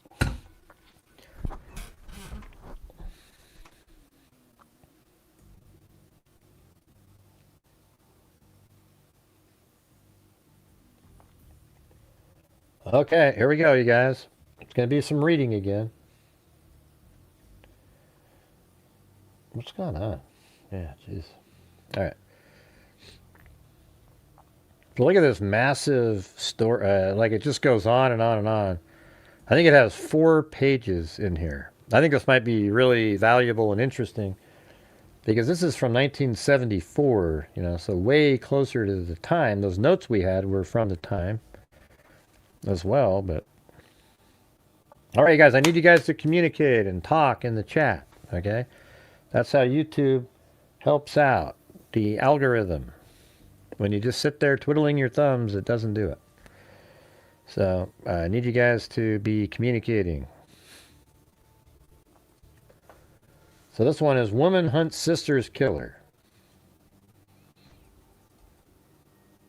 All right, here we go. Who killed Theone Davis? Louise Clomby says she knows, but she says she can't prove it. Although it's been almost 3 years since the day Theone Davis died, Mrs. Clomby's still tracks her sister's killer. So she must, I don't know what their last names are, or her maiden name. Although it's been almost 3 years since the day Theone Davis died, Mrs. Clomby still tracks her sister's killer. At times, the pressure of the hunt sparked so sharply by the ill feeling of a thing left undone, fades slightly to give Mrs. Clomby some rest. Some normalcy is a life turned topsy-turvy by the events of that day in August of 1971. But then her mind again feels the creepy ache left by her dead sister. The mental kaleidoscope closes around her once more, and her conscience won't let her off until the case is closed. Well, it's still open today. The Walnut Park woman has talked to hundreds of... This is 52 years ago. Can you believe that? Yeah, that's exactly right. Eloquent pirate. I mean, that's, you're fortunate in the way that it was solved, way quicker than this one. You didn't have to... the problem, like whenever you have somebody that's murdered, like if, let's say somebody's murdered and you don't have a body and it's not solved, you have a misery in your life. If you have a murder and you have a body, you can at least say goodbye to the person, but now you need justice for the person. And then there's some people that go 50 years with never having justice or anything. And so that means their whole life was just never, and like if you have somebody that dies in your family, you never forget about them, but you can learn to live again once everything is resolved. But when it's not resolved like this one, that means all the sisters, all the relatives forever they have to suffer for all those years. Like Eloquent Pirate, they had her, but then they had a couple of years until finally somebody was arrested, and thank God it's not 50 years, because that would just take up your whole rest of your life. Now, your rest of your life, you might start something in her name or do something like that, but you can get back to, you'll never be the same again, but, you can have a pretty normal life. What do we got right here? Look at.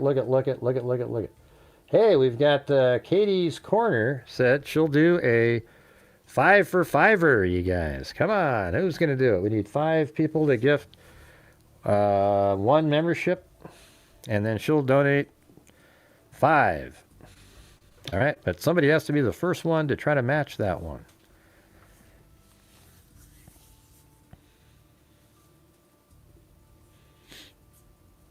Oh, really? Wow, that's crazy. So the dog maybe just hung in there, almost like it knew. That's pretty cool.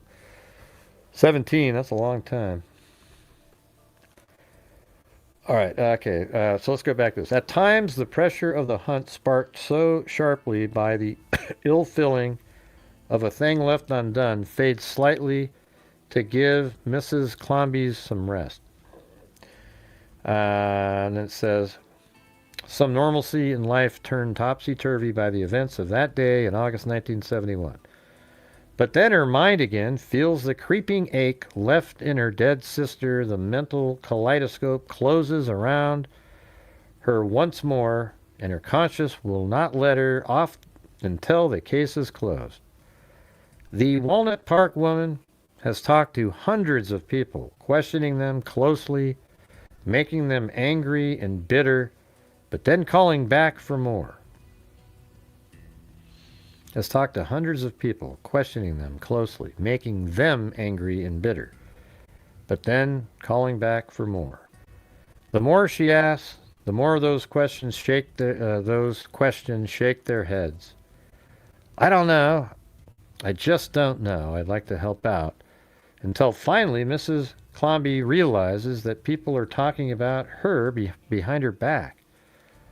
I know that people say I'm crazy, that some people call me a nut.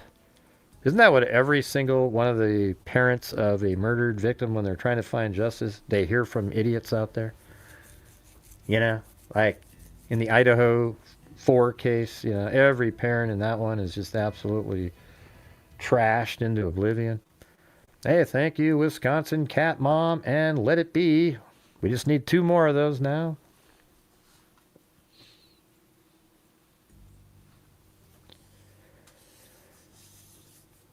Okay, and it says, I know that people say I'm crazy, that some people call me a nut, but I don't care. I don't care what they say. It doesn't bother me because I know I'm right. I know that Theone would have done the same thing for me. Mrs. Clomby had begun to believe that some policemen are in on a conspiracy. Okay, so, that makes it but that's a very common thought. Okay? Like, that's a common thought. They always think the police aren't doing enough, and then eventually, if they're not doing enough, they start saying that they're in on it. I mean, I can't tell you how many cases, especially the family members, who eventually will say stuff like, oh, the police aren't doing something. Sometimes I wonder if they're, and a lot of times they're really working on stuff on the side. But yay, guys, we need 2 more gifted memberships up there to reach the challenge that we had set. All right, see if we can do it. The police say this is not true, of course, but they sympathize. Okay, it says up here, let me go back up there. Mrs. Clomby's has begun to believe that some policemen are in on a conspiracy to cover up for the killer, locked by circumstances and self-interest in a plot to thwart the investigation at every step. The police say that it is not true, of course, but they sympathize with Miss Clomby's feelings of frustration. We can't solve the case because we don't know who did it, says Sheriff Homicide Lieutenant Charles Elliott. Mrs. Clomby's has become suspicious of many people as she searches for evidence of a conspiracy. Now, let's not, we just need 2 more, you guys, and if you wait for hours and hours, we've seen people actually take off before the challenge is reached. Okay, so we just need 2 more. But she also wonders whether she has become too sensitive to the turn of a phrase, the shift of an eye. Are they hiding something from me? She asks. Thursday, August 5th, 1971, a hot day, and Mrs. Theone Davis had turned on the front yard water sprinkler at her Saturn Avenue home in Huntington Park. A petite, hold on. We've got 3 of them so far, Katie's Corner, but for some reason it just stopped right there. Let's see. Theone Davis had turned on the front yard water sprinkler at her Saturn Avenue home in Huntington Park. A petite woman, 5'3", 113 pounds, the 64-year-old. I thought when we were reading she was 130. The 65, might be thinking of a different case, I don't know. 64-year-old Miss Davis was the wife of Huntington Park realtor and Chamber of Commerce President Ted Davis. Described as a sharp, even extravagant dresser by her friends and relatives, Theone Davis had a quick, vivacious personality spiced by an ability to use words sharply when she was cross. Friends and relatives say, however, she had been increasingly depressed over the last few years. On this day, however, Mrs. Davis had been busy all day cleaning her house for a Kiwanis Club bridge party. So that's what they were supposed to have in the evening. 5 tables set to begin later that evening. Laid out in a neat rows on the tables were Mrs. Davis' best silver, glassware, and bowls of nuts. On a hanger in the back porch was a new dress Mrs. Davis intended to iron for the party. Mrs. Clomby's had mulled over the facts of her sister's murder so many times now that they have almost become a litany of puzzlement. As she worked about her own house in Walnut Park, just across the Huntington Park city line, she thinks of possibilities already examined, leads tenuous and tantalizing. Hold on. I'm going to have to do it.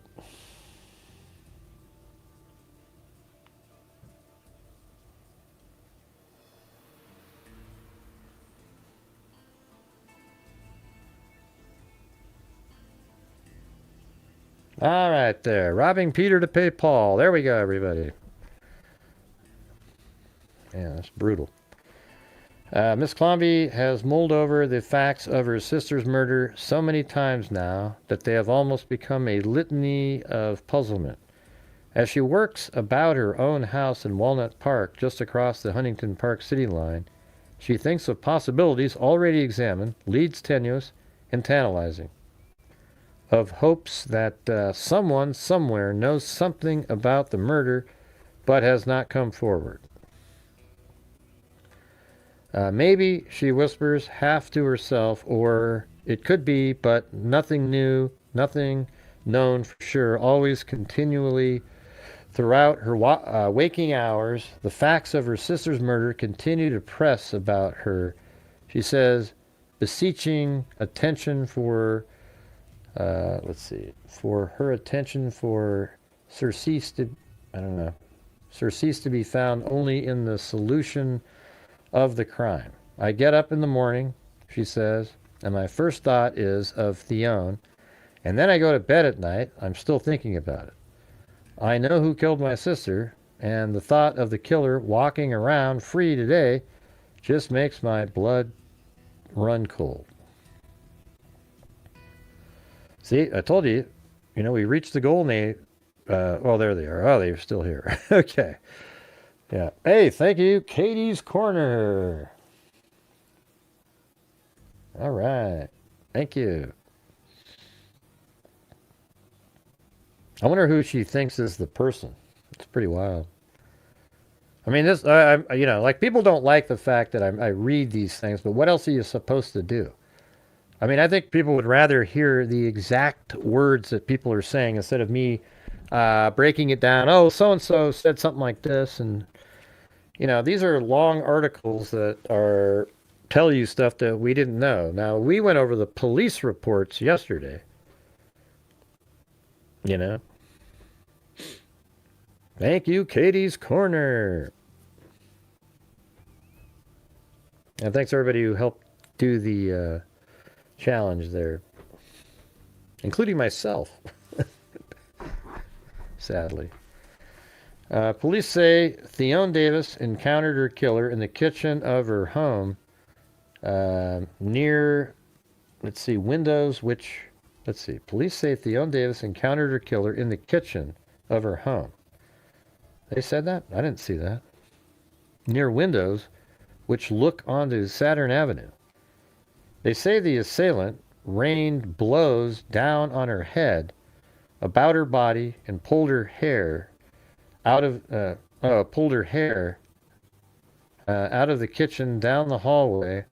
So they pulled her by her hair down the kitchen, down the hallway toward the main bedroom.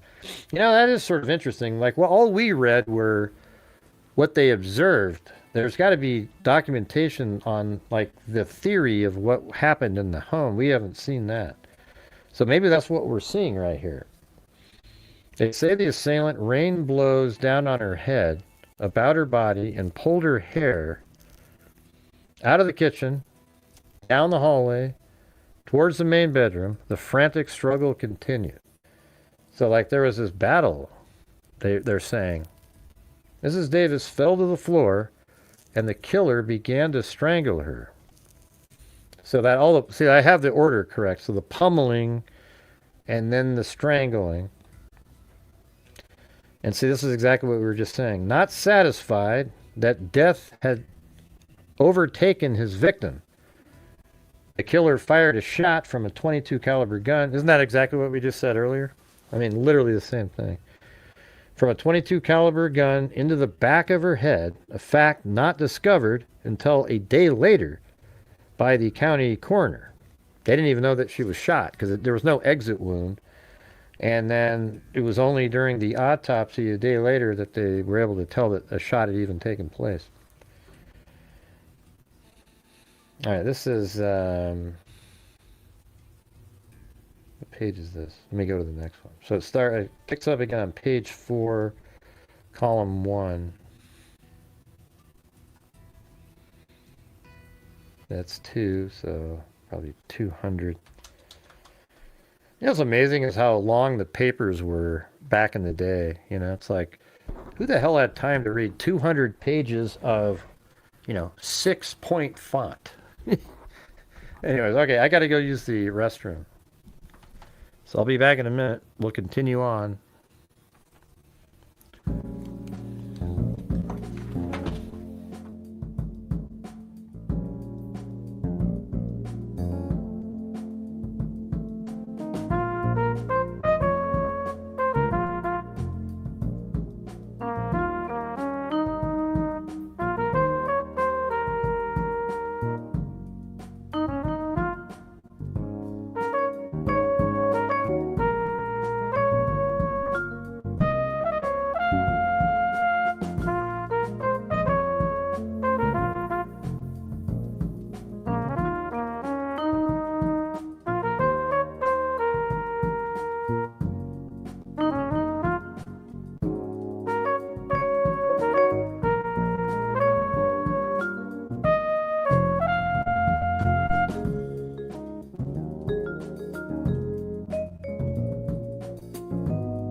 That music kind of reminds me of like some, I don't know, 1970 something crime.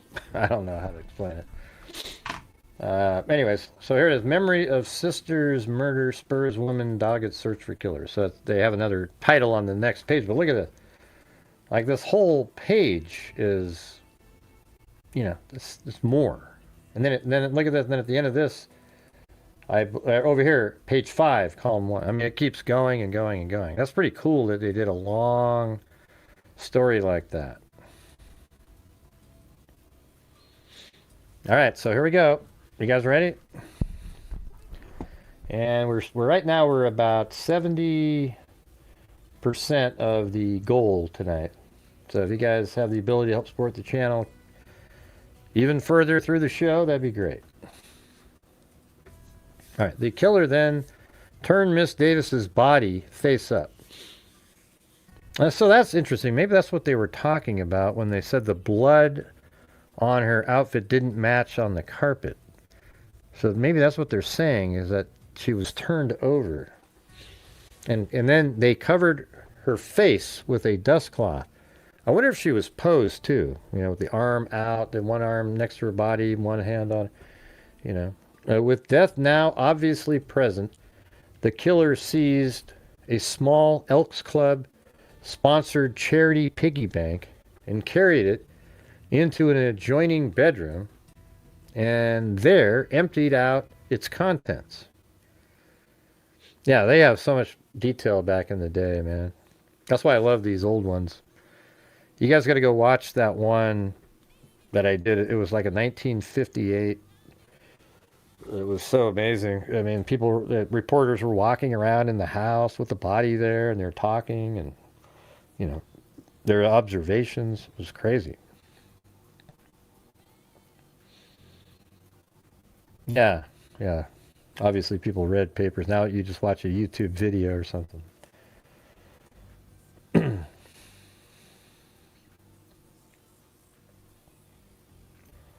Yeah, so to give you the number, we are, let's see, 13 memberships short of reaching the goal. So if we can somehow do that the rest of the show while we're reading all this, that'd be great. All right. So then it says, then the killer left, leaving untouched other articles in the house.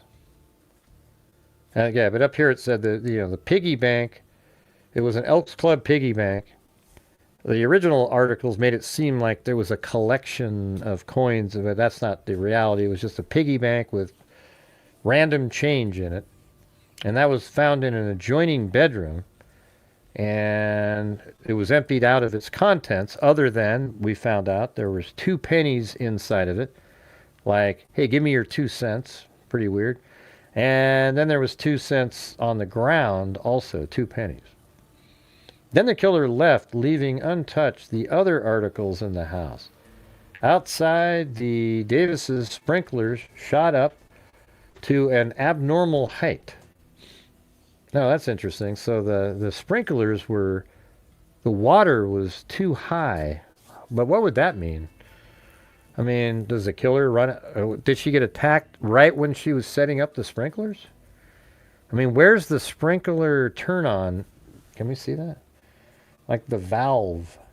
Wouldn't that be interesting if it was around the side of the house? If the sprinkler and then there was a hose that came around, wouldn't that be interesting? Because then it could be that as she was trying to get the sprinkler turned on correctly, that's when she was attacked, so the water was never set to the normal height. That would be really interesting. Let's see, is there anything? Like, I don't see, that's like a vent there. I don't see. Okay, there's a hose right there, it looks like. Hold on. That was just a theory. I thought I just saw the hose. Okay, there you go. And that usually isn't something you would change where a water spigot came out. So that could be the one that was used, or, maybe there's another one. But, I mean, if that's the one... Oh, it could be... Remember how they said she got a phone call at 2:45? Well, he called her at 2:45. And was there somebody in the house, maybe, and she never made it back out to adjust it, but like she heard the phone and just went, ooh, and then took off, and I don't know. I don't know why it's too high, the water. Just trying to come up with something. So then the killer left, leaving untouched other articles in the house. Outside, the Davis sprinklers shot up to an abnormal height, bathing the parched sidewalk. Miss Clomby had traced back the movements of almost everyone, that's her sister again, everyone who later came to the house that day, trying to pin down the whereabouts of almost everyone who knew Theone Davis, who liked her, who didn't like her, forming possible motives for homicide and speculating on possible motives for covering up for the killer. In the back of her mind is the comment by Lieutenant Charles McCaslin of the Huntington Park Police Department. In my opinion, the motive for the crime was murder. Someone wanted to kill her, so he or she could be could be sure Mrs. Davis wouldn't live. Right. That's exactly right. They beat her, strangle her, and to make sure she wasn't alive, because she probably, so you could say, why was that? Was it because they recognized him, the killer, or is it just that's what he was supposed to be doing? He made sure, but the other part seems so personal, like beating and beating and beating, and then strangling, and then shooting to make sure they're not alive. That seems so overkill. Why not just come into the house and shoot? Let's see. It says someone wanted to kill her, so he or she could be sure Miss Davis wouldn't live to make identification later. Mrs. Clomby's had made lists of people's names, people she talked to, or names of people she has heard might know something more about the crime, and then destroyed them, thinking it all a waste of effort, then laboriously reconstructing them, only to destroy them once more in fear that someone might find, wow, that's weird, find her list.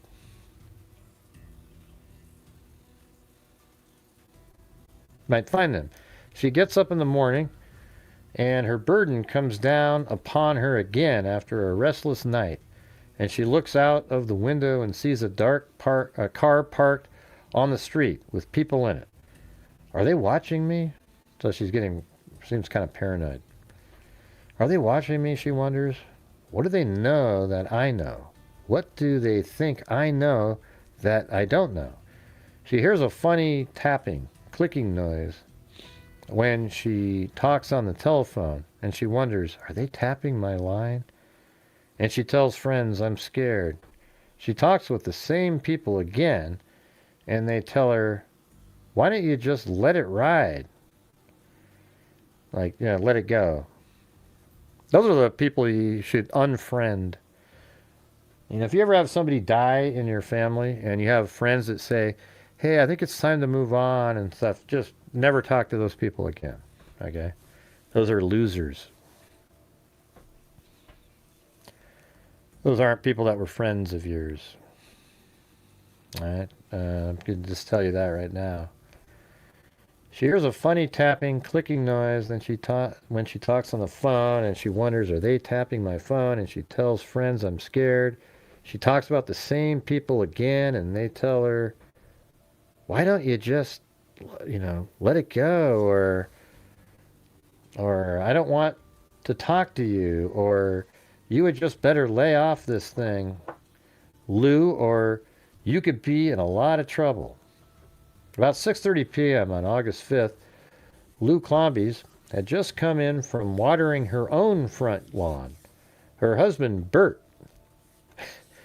I think Bert must have been a pretty common name back then.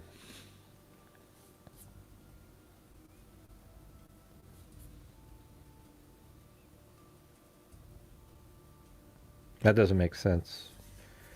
What does that mean? Personal when it's overkill. That's what we said. And then he said maybe someone tripped on the sprinkler and unrelated. I don't know. That's just that's like ridiculous. Okay, I mean, I think it's probably unrelated, but she just probably said it wrong. Nobody tripped on anything, and I mean, how would you trip and then turn the knob so it's more powerful? That just doesn't make sense. Okay, your first part makes sense though, because we already said that. About 6:30 p.m. on August 5th, Lou Clombies had just come in from watering her own front lawn. Her husband, Bert, was hanging up the telephone. Lou, he began, it's Theone.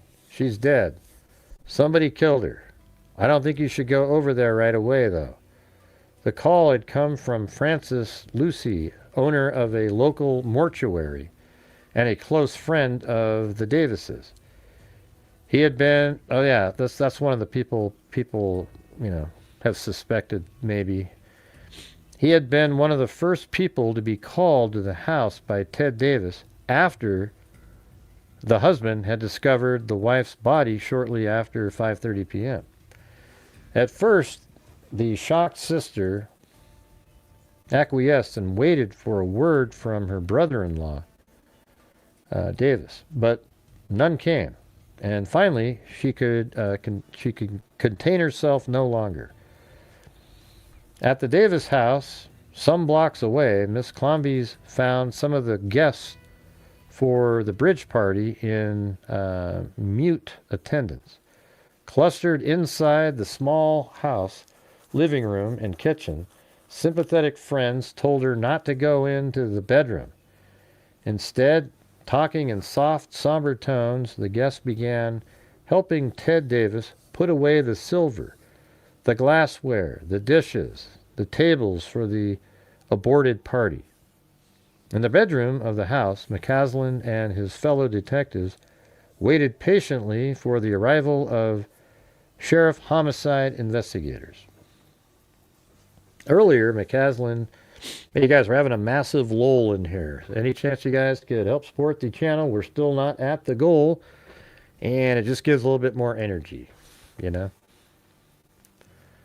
Earlier, McCaslin had called Huntington Park Chief Henry Fertig at his Newport Beach vacation house, where Fertig was putting the finishing touches on a ceiling he was painting.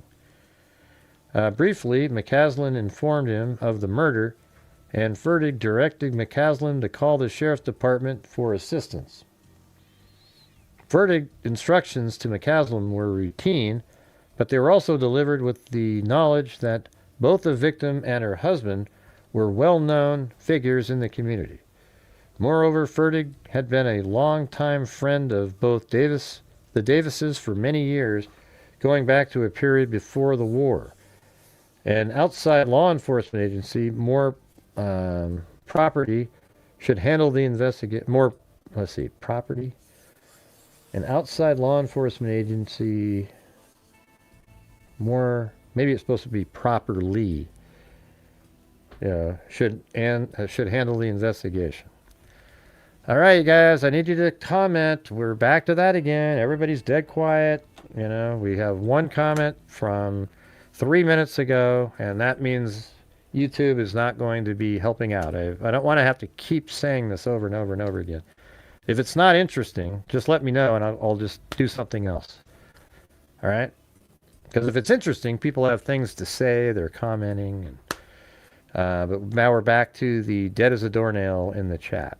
And that's where it's impossible to reach goals. It's also impossible to get the algorithm moving because nobody is typing.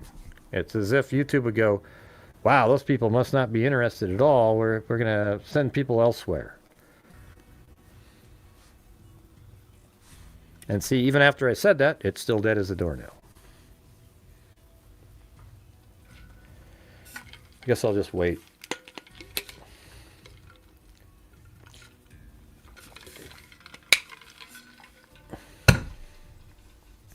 I'm not sure what the hell you're talking about, Steph. Yeah. Hello. Okay. My God. It's so... I don't want to do shows when nobody's talking, you guys. I'm just telling you the truth. If you guys aren't communicating stuff, I'm not just here just to sit there and just, It's just not fun. Okay? I'm just telling you the truth. You want me to pretend just so, for the likes? Hey, everybody. Wow. It's just not fun when nobody is communicating. All right? If you aren't talking about what we're talking about and theorizing, it just doesn't, Yeah, I don't think it's not. It's 10 seconds. It's like 15 seconds, Sandy.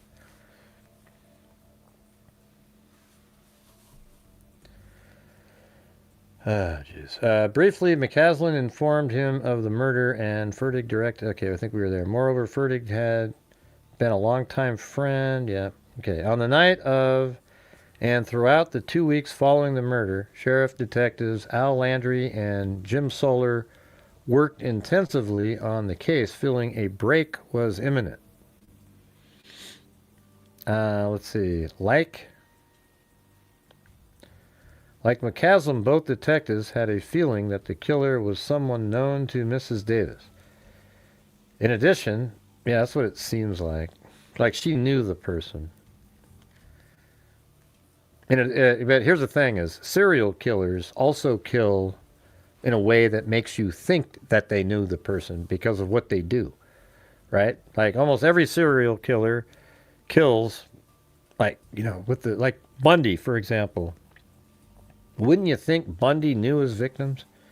Like he would pummel them, like he was really angry, and you would think that, like if he just did a one-off killing, you would think, oh man, that must be somebody that really didn't like her or something, and that's not the case.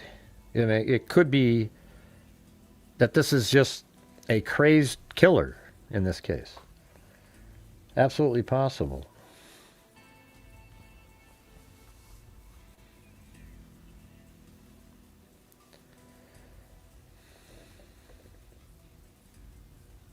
Man, it's just, you guys.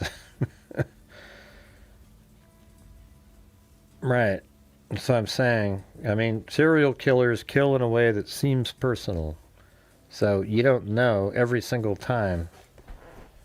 Both detectives had a feeling that the killer was someone known to Mrs. Davis. In addition, because of the bruises and abrasions about her body, the detectives also felt certain the killer was a large, strong person. Like Mrs. Clomby, later the detectives spent hours questioning friends and relatives about Mrs. Davis, about her habits, her acquaintances, her problems. In the following days, convinced they were close on the heels of the killer, the detectives made the rounds of the neighborhood, asking each resident in turn if they had seen anything unusual the day of the crime. They traced back movements of scores of people, including a gardener who had worked on the Davis yard earlier in the day. They even questioned and later released a husband of Mrs. Davis from a prior marriage. Like she was married, that was so stupid. Like she was married like 40 years before. From a prior marriage, one that had ended in divorce almost 40 years ago. And they had a child together.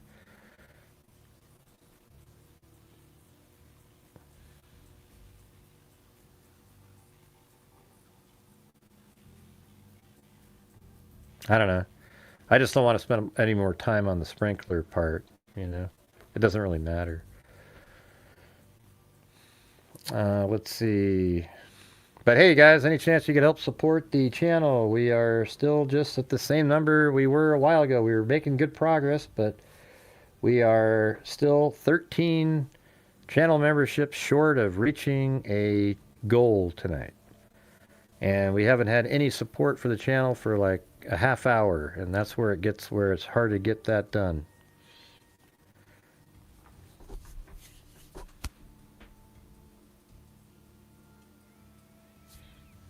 Okay, they traced back movements of scores of people, including a gardener who had worked on the Davis yard earlier in the day. They even questioned and later released a husband of Mrs. Davis 40 years ago. Despite a wealth of clues, the two detectives were simply unable to come up with any hard evidence which would justify seeking a complaint from the district attorney's office. Huntington Park Judge Porter Duke DeBeauve said said Landry complained that much of the physical evidence available at the murder scene had been disturbed by the party guests, and they unwittingly helped clean up the house. See, doesn't that suck?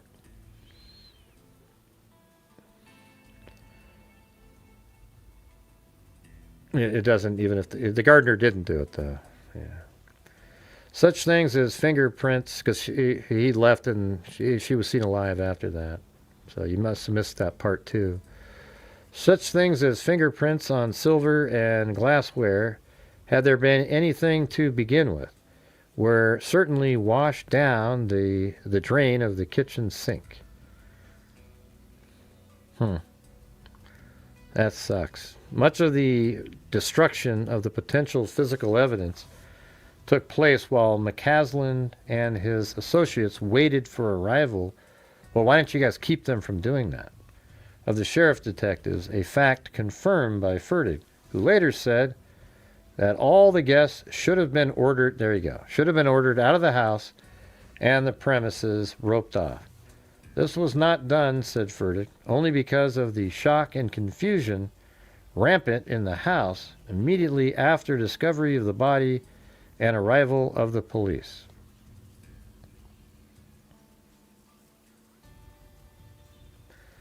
In the days and weeks which followed the murder, as police authorities laboriously attempted to piece together evidence, Mrs. Clombies watched as shocked friends and relatives raised money for a reward for information leading to the arrest and conviction of the unknown killer.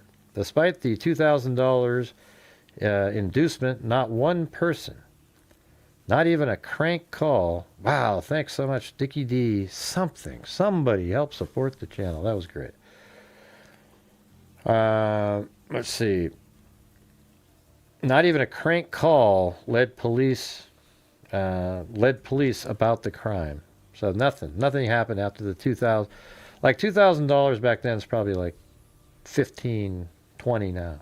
Finally, Mrs. Clombies began to realize that the investigation by police had reached an impasse. So much was known, but not enough to arrest and convict anyone for the crime. For Mrs. Clombies, the day arrived when she realized that police could go no further without more hard evidence. The point was driven home to her by Chief Fertig, who told her one night after a city council meeting If we could only find the gun. I'm sorry, Lou, but we can't do anything without the gun. Eventually, the $2,000 award was withdrawn, and the concerned friends and relatives drifted back to their interrupted lives. What the hell's going on there? I think my phone does that sometimes. And relatives drifted back to their interrupted lives. Ted Davis remarried. He eventually sold his real estate business to a colleague in the Southeast board of realtors and moved to Sacramento. Davis reportedly told friends after the murder that he felt a passing, let's see, I guess we got to go to page 5 now. You hardly ever see this many, like this long of, this might be the last page. Let's see, so what did it say?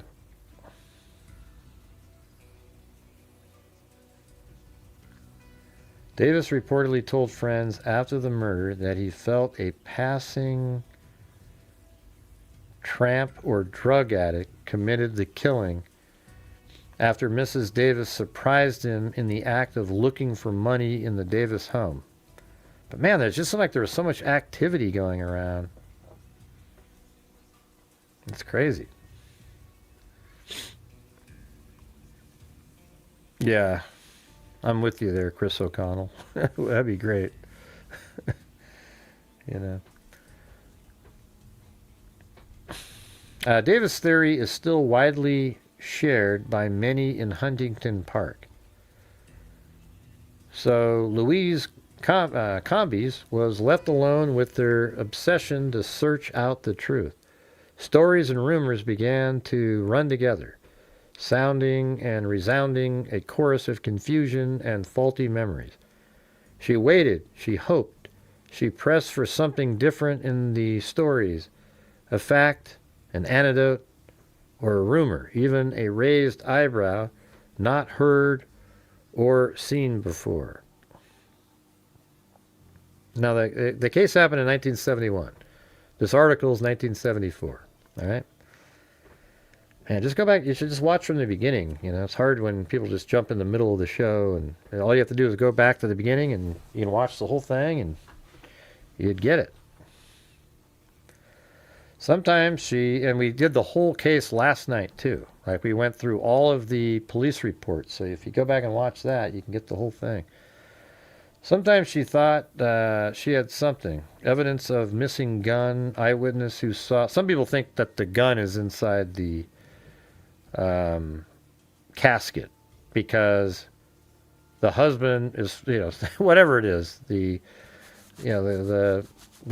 guess the other story was the guy that worked at the mortuary that was friends with the Davis. I read somewhere else that, he'd asked them for money multiple times and was declined. And so, some people think he did it, and then he put the gun inside the casket. I mean, that's like right out of a movie, right?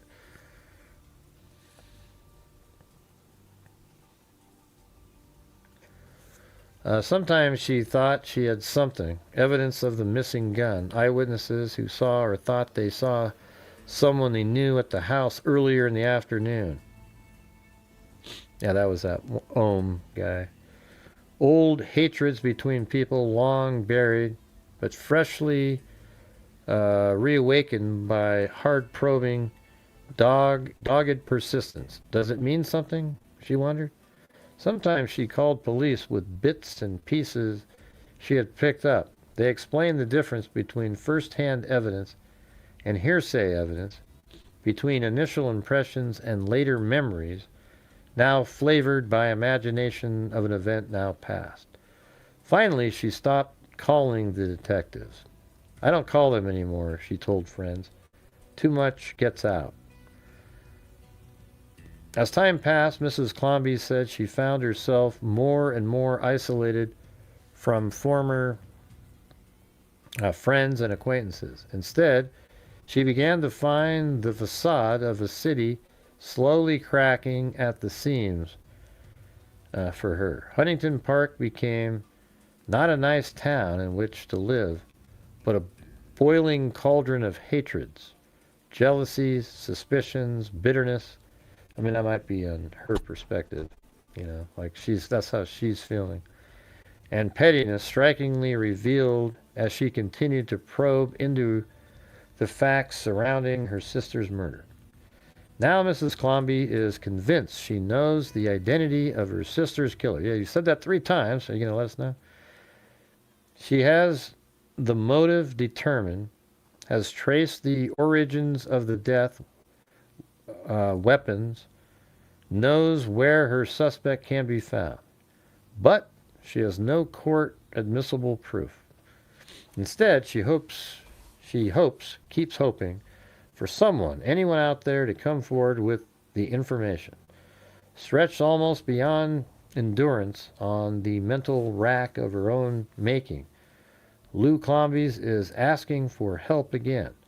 This time a $1,000 reward, raised entirely by her and her husband, and an additional $2,000 if the informant calls a Long Beach newspaper secret witness service.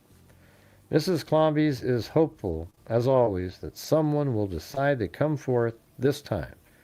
She takes comfort from the plight of Los Angeles policeman Thad Tillotson, who still searches for his mother's killer after 10 years. His mother's killers, that's a different case. If he can do it, I can do it, she says. And if she does it, if her sister's killer is caught and punished, Mrs. Clomby's can then, and only then, put her burden down. And that's it. That's how it ends. That was pretty long, though. That was like a 3-pager. Now, doesn't that deserve some super chats, you guys, for the long reading there? And by the way, we have more that I got to read. All right.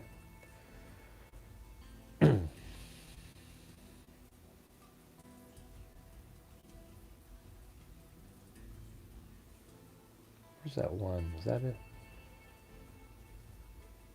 Okay, I'll move that into here.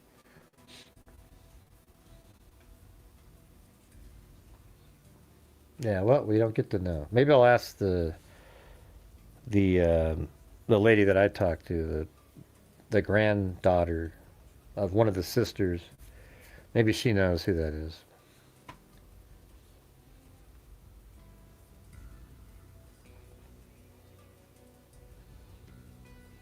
All right, so here we go. So this is a case that happened at the same time frame. All right, listen to this. Sister shot dead in car. So Downey police today investigated the deaths of 2 sisters whose bodies were found in a parked car. The bodies of Mrs. Dorothy Truxa, 63, and Mrs. Margaret Miller, 57, were discovered yesterday afternoon. Hey, well, geez, thanks again there, Chris O'Connell. But yeah, I mean, you don't have to. I know that you're always being so helpful. I wish other people would just jump in. When you have, even if you have 100 people, it should be really simple to reach the goals and continue on. And, but for some reason, it just isn't. Maybe it will be, though, in the future. Gas prices should be dropping.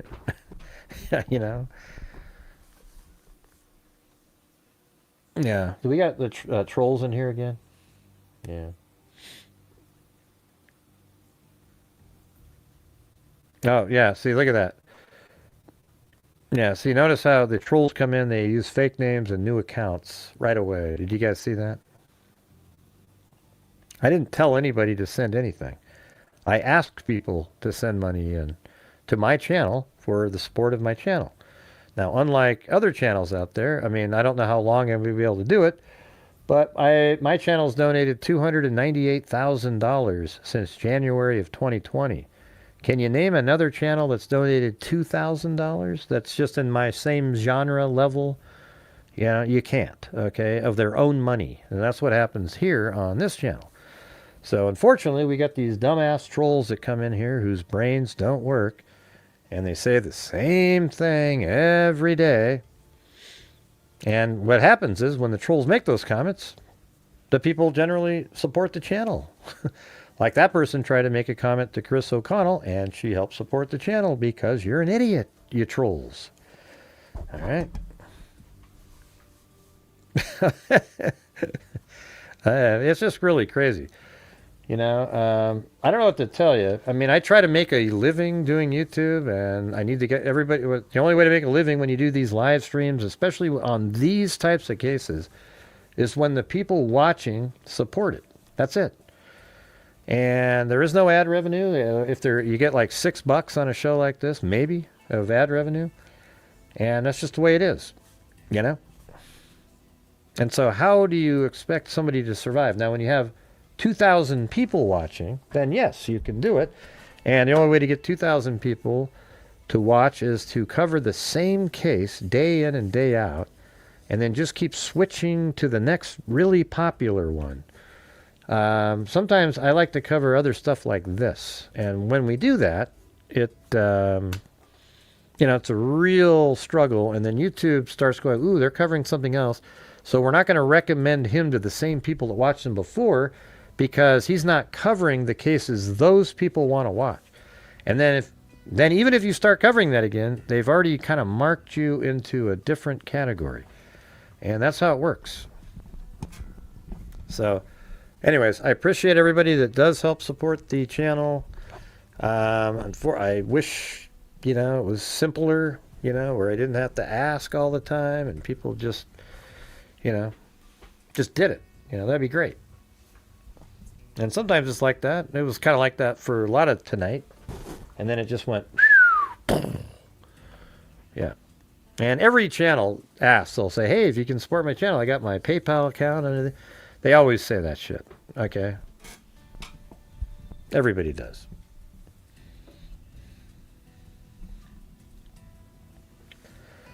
All right. Anyways, let's do this one again. Sorry for the interruption there by the jackass troll community. They are piles of shit, every single one of them.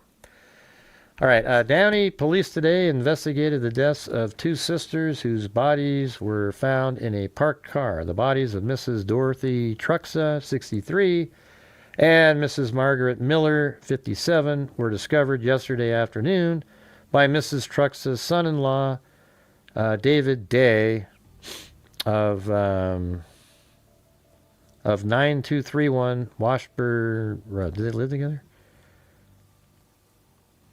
And Mrs. Truxa's son-in-law. Okay, they were discovered yesterday afternoon by Mrs. Truxa's son-in-law. Yeah, that's weird.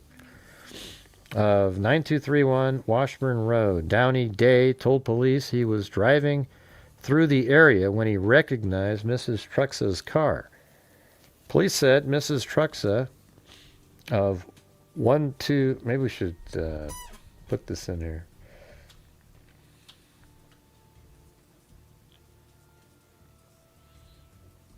So this is Dorothy Truxa. I'll put it underneath this one. Dorothy Truxa and Marguerite Miller.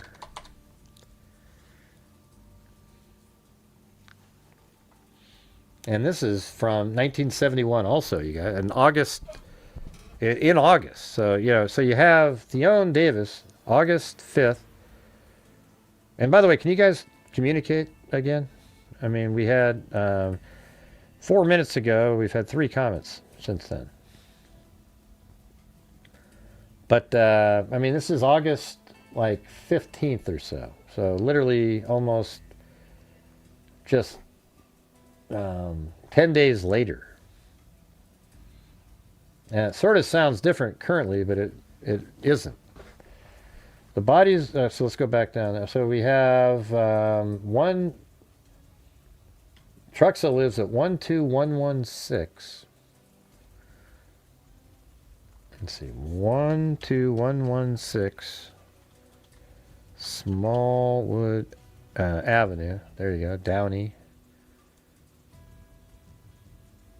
So it's really not that far away. This is where Miss Truxa lives.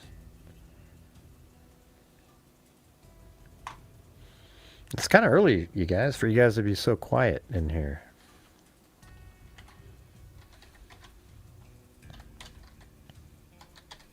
Please comment, you guys. Please comment. For the 48th time. Thank you.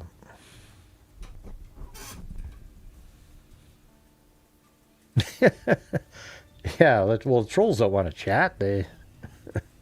That's pretty funny. Any trolls in here? Could you at least chat to help out the channel? Yeah, maybe we should let the trolls comment. At least they're commenting. You know what I mean?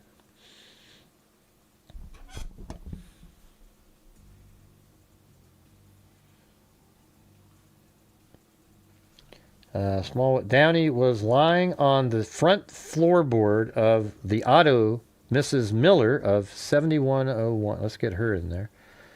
So Mrs. Miller lived at, Jesus, what happened? At 7101. That'd be cool, like if the mods would just keep chatting and stuff, because I keep asking for the chats. We need people to be communicating.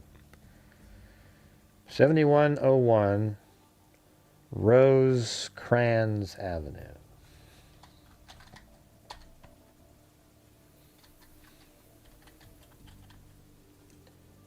And then that's in Paramount. So there you go. That's her house. So she lives just right over here. Not that it really matters where they live. I just like to put that in there. And that's Mrs. Miller.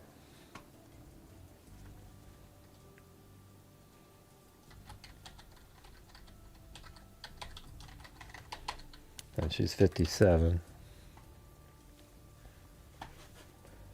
All right, got those in there. And then let's see if we can place where this happened. She was lying on the front floorboard of the auto. Mrs. Miller of 7101 Rosecrans Avenue, Paramount, was on the front seat. Both had been shot in the head with a small caliber weapon. And I guess they were all shot by 22s, even Mrs. Davis. Officers reported that packages indicating that the women had been shopping just before they died were found in the back seat. Mrs. Truxa's purse, found on top of her body, had been emptied into the back seat, they said.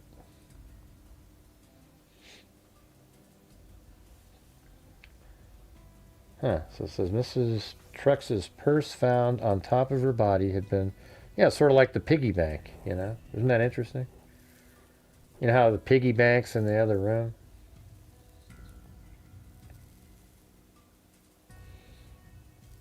Yeah, you told us you lived around there yesterday, but we're just going over the case. Emptying in the back seat, they said. Investigators theorized that robbery was the motive. Mrs. Truxa was believed to have had $100 with her when she left her home Saturday to go shopping. Only small change was found in the car when it was searched. Isn't that interesting? Kind of similar to that piggy bank. You know what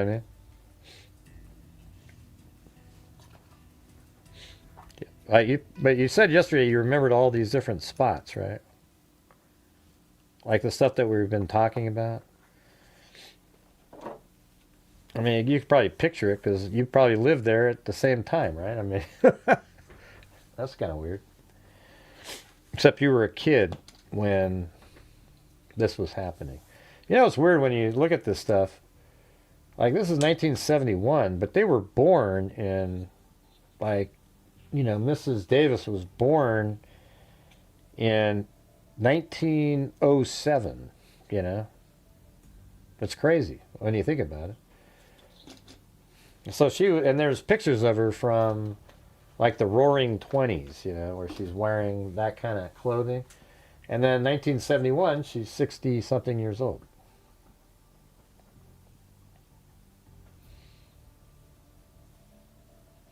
Yeah, but you probably had the same kind of cars and everything. I was about 6 years old at the time. But I think it is kind of interesting that they're both shot, and there was like this, a purse emptied, and the other one had a piggy bank emptied. Mrs. Trux's husband, Fred, 63, told police his wife left their home at 6 p.m. Saturday. He said Miss Miller often accompanied his wife on shopping trips. So they went shopping together, Miss Truxa and Miller. Yeah, let's see what this one says.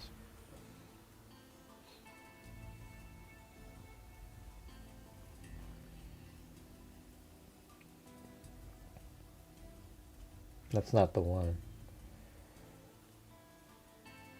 Diana Ross. Wow, that's crazy. Right there. The bodies of two elderly sisters, both shot in the head, were found slumped in the front seat of their auto Sunday near a shopping center that they visited the night before. Police said the victims had apparently been robbed. Son-in-law of one of the victims discovered the bodies. David Day, 30, of Downey, came across the body of his mother-in-law, Mrs. Dorothy I. Truxa, 68, of Downey, so that's 4 years older than Mrs. Davis, and her widowed sister, Mrs. Margaret M. Miller, 57, who is 7 years younger than Mrs. Davis. Paramount as he drove past the Stonewood. Okay, where's that? You been there? Stonewood Shopping Center. How about that one, Lisa?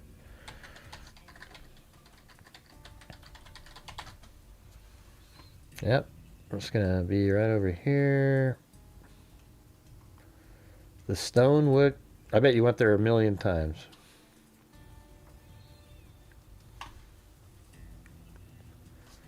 Stonewood Shopping Center.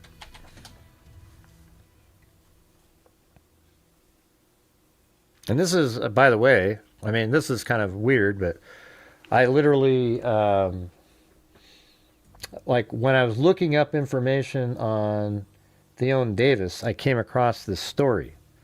But it turns out that this is a case that law enforcement connected, because I looked it up, and just there are various elements that were similar. So I just happened to find it, like it just came across during that time. And then it turns out that that's never been solved either. And so I'm always, whenever you have a case that's sort of similar in the same area and they're both unsolved, that's when I start going, like what are the odds of that? Now you have two similar kinds of cases, even though one's in a car and one's in a house. They're both unsolved. Then you start wondering at that point, because if you solve one, you solve the other.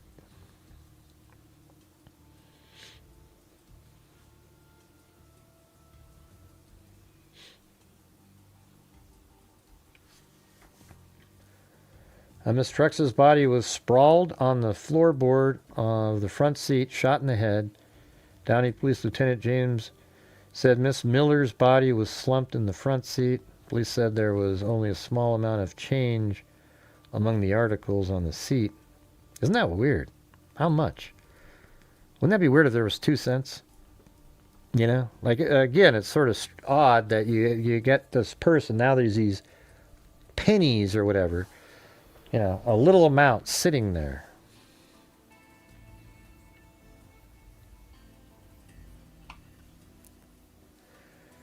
And let's see, this might be similar. Yeah, it's kind of the same as the last one. Now we go to the next day, August 17th. Yeah, I was going to say it again. The bodies of two elderly sisters, both shot in the head, were found slumped in the front seat of their auto Sunday near a shopping center. A son-in-law of one of the victims discovered the bodies. David Day, 30, Downey, came across the body of his mother-in-law. Police said there was only a small amount of change among the articles on the seat. And and it was believed the women had been robbed. Miss Truxa was reportedly carrying $100 in cash. The victims were reported missing Saturday night by Mrs. Truxa's husband. They went to the shopping center to do their wash. See, isn't that... Okay, here's something that's sort of interesting is... Do you remember how Mrs. Davis went to a shopping mall prior as well? Remember that? I think... I can't remember the exact time. What time was that? Wasn't it like... Because she went... She left the house. I thought it was something like 1 o'clock or something. Like she left the house to go to a shopping, or went to a mall, or went shopping as well. So maybe that's a connection.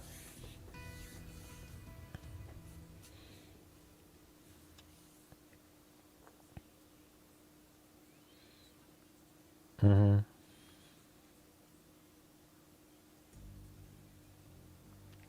Oh, Karen Carpenter lived there? I love the Carpenters. You know? I used to listen to them all the time when I was younger. Yeah, that's so weird, you know?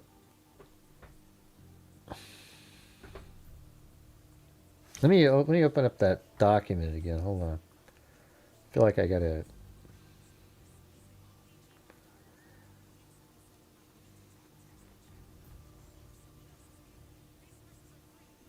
Let me do this. Hold on.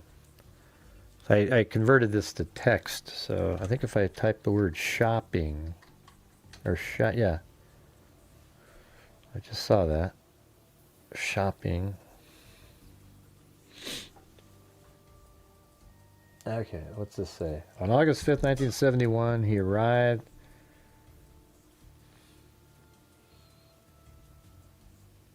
Saying that she was... Okay, here we go. Davis came out... All right, let's just read this paragraph. On Thursday, August 5th, 1971, he arrived at about 12 p.m., and that it takes him about 40 minutes to do the yard... Okay, this is the... That's right. This is the guy that did the yard work guy. This is Mr. Doy. So listen to this part. He arrived at about 12 p.m., and then it takes him about 40 minutes to do the yard work at the Davis house. That upon his arrival, he observed Mrs. Davis watering the rose bushes. And by the way, so that was at noon, and if he had affected the sprinkler, she would have easily seen it because she was still moving around at 2:45. That upon his arrival, he observed Mrs. Davis watering the rose bushes. And upon seeing him, she stated, "I forgot that you came today." And then she immediately went into the house to allow him to do the gardening. That doesn't say that, but that's what they're saying. He stated that it takes him about 40 minutes to do the yard. And just as he was in the backyard placing debris from the lawn in the trash can, Mrs. Davis came out into the yard and gave him a can of 7-Up, stating that she was going shopping. He stated that she drove out of the garage in her Cadillac. The time was about 10 minutes to 1, or, 1 o'clock at the time. So isn't that interesting, right? Now you've got the shopping connection between this one and the Downey case, right? That's crazy. Didn't even think of that. All right, let me get to the next one.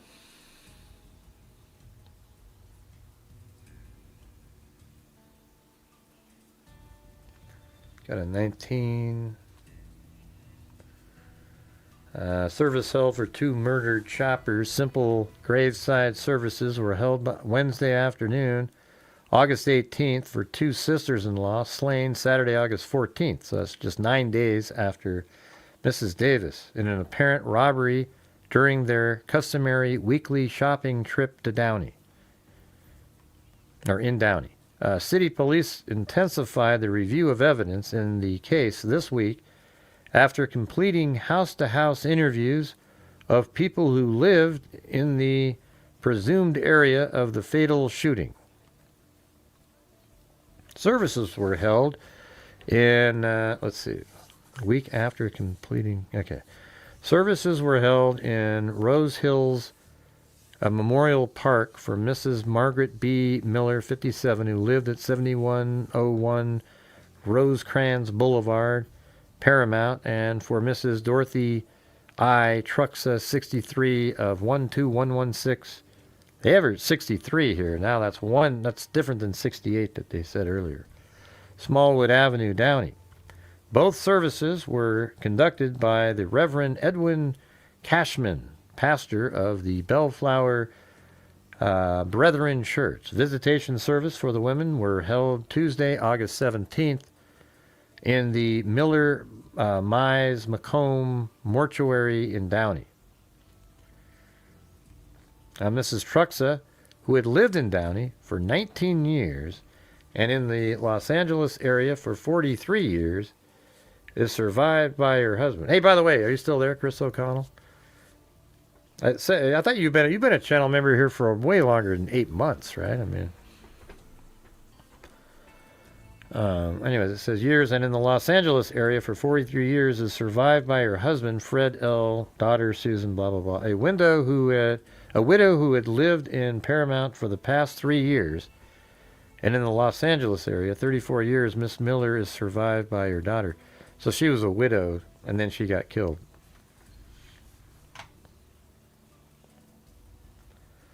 All right, then there's another one from December of 1971.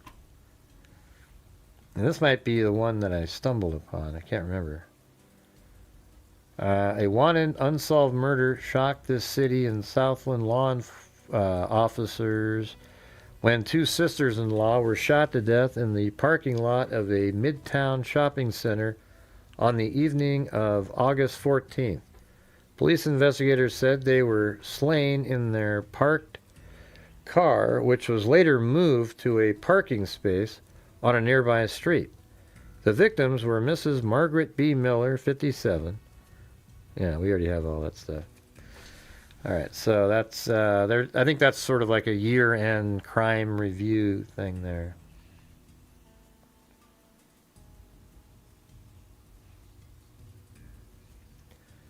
All right, now there's one from 73. Okay, now this might be connected to all of them. When the two sisters-in-law failed to return home late at night, August 14th, 1971, family members notified police that they were missing and also set up their own search. Oh, okay. Well, thanks for joining. Oh, wow, you were watching back in the Kanika Jenkins days, huh? That's a long time ago. 2017. Mrs. Dorothy I. Truxa, 68, of 12116 Smallwood Avenue, Downey, and her widowed sister-in-law, Mrs. Margaret B. Miller, 57, of 7101 Rosencrantz Boulevard, Paramount, had gone to the Stonewood Shopping Center at Firestone and Lakewood Boulevard in Downey. Their families knew that something was wrong when the two women still hadn't returned long after closing time.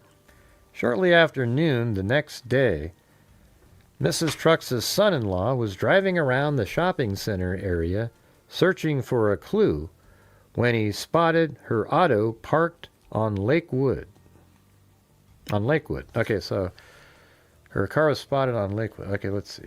Not Lakewood, but Lakewood, the street. Okay, I'm not sure there's even a lake called Wood.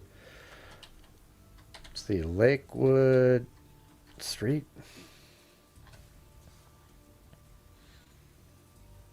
Shopping center area searching for a clue when he spotted her auto on Lakewood Boulevard. Okay. And it looks like, okay, they have Lakewood Boulevard. Okay, Lakewood Boulevard in Downey. So that's not right next to the... Okay, so I guess if it's near the mall, so it was parked on Lakewood, which is this street right here. So somewhere, I don't know, can you... Back in 71, maybe you could park on it. Or maybe it's just... I don't know. Let's just say it was parked on Lakewood.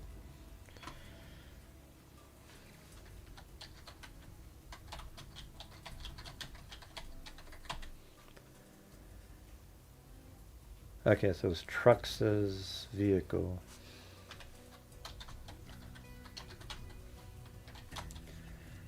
All right, so somewhere right around in this area, because here is the shopping mall, but the vehicle wasn't at the mall, it was right over here. Mrs. Trux's son-in-law was driving around the shopping center searching for clues when he spotted her auto parked on Lakewood Boulevard near, oh, there you go, near Cecilia Street. I guess I didn't keep reading. Cecilia Street. And so that might be sort of just a little bit north of there. Okay, here we go. So I can move that. And so somewhere right up in this area. You know, we'll say. There we go. Interesting.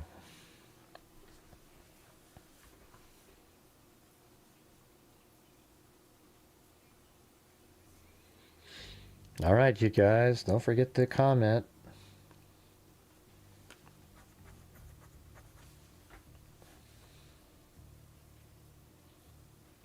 By the way, do you guys think there's something wrong with saying, hey, if you guys can help support the channel and try to get to the goals? Is there something wrong with that?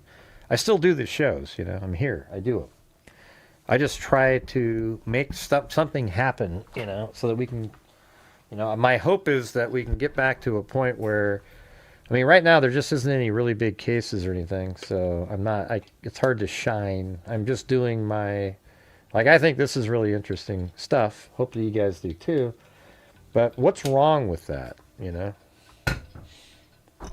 I don't understand. I'm just trying to keep things going, you know? That's it. Yeah. So anyways, we have the two women were sprawled on the floor. Both were shot to death. Downey Police Lieutenant James Shade said the clothing, oh, listen to this, was the clothing of both women was disheveled, indicating that they had put up a fight. Their purses were lying inside the car and contained only small change. It indicated, Shade said, that the killer or killers had taken at least, well, you don't know. Well, if they already purchased things, you don't know if they took $100. They took at least $100, which Miss Truxa was known to have been carrying. But you said that there was packages, so they must have purchased something, so would have taken the change from the 100. Look at that. Whiskey Boots, 34 months. Well, that's what I don't know. They're not connected to the Golden State Killer, no. He didn't steal stuff. Golden State Killer he was just there to sexually assault. That's all he did. And then he killed too. Later, he was actually called the East Area, we'll just call it sexual assaulter, and then he became the Golden State Killer because he switched over to killing people later. He kept progressing.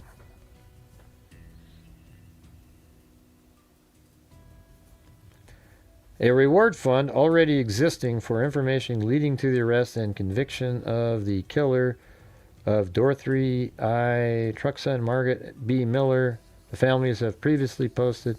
If you have such information, call Secret Witness. Now, here's the thing. I saw this one came in the packet that was sent by the granddaughter. And so this was interesting, right? So I couldn't find this in newspapers.com, but listen to this. But this is after I had already collected the information. Like the stuff we just read, I already had this. Then I found this in that packet she sent, and I was like, holy crap, that really was something. Police investigate 3 similar shooting murders. Listen to this. Downey Police Friday reported they are awaiting detailed reports of 3 similar shootings to that which claimed the lives of 2 social women in the Stonewood Shopping Center parking lot Saturday night. In each of the other, it says, in each of the other 3 cases, police said women of approximately the same age were shot in the head with a .22 caliber handgun. I don't think there's 3 others. That's those two, all three are. I'm not sure why it said the other three. That's not accurate. At least I don't think so. So in each of the cases, I would have said, police said the women of approximately the same age were shot in the head with a .22 caliber handgun. In at least two of the cases, the victim was covered by her assailant. Remember the towel on Davis? The other incidents occurred in Bellflower, Huntington Park, and Long Beach. Well, maybe those are different. Let's see. The other incidents occurred in Bellflower. So Huntington Park is Davis. I'm not sure about the Bellflower one. I'm going to have to look that one up.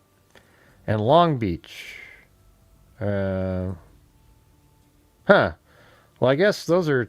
So Long Beach and Bellflower are different. So we have Huntington Park, that's Davis. But Truxa and them, they're not... I mean, you guys live there, right? That's not considered that, right? Like Bellflower and Long Beach are not Downey. Interesting. So maybe that is accurate. None of the others took place while the victim was shopping. Although the victim in Bellflower had just returned from a shopping trip. Well, you know what? Is Bellflower... Hold on. Where the hell's Bellflower?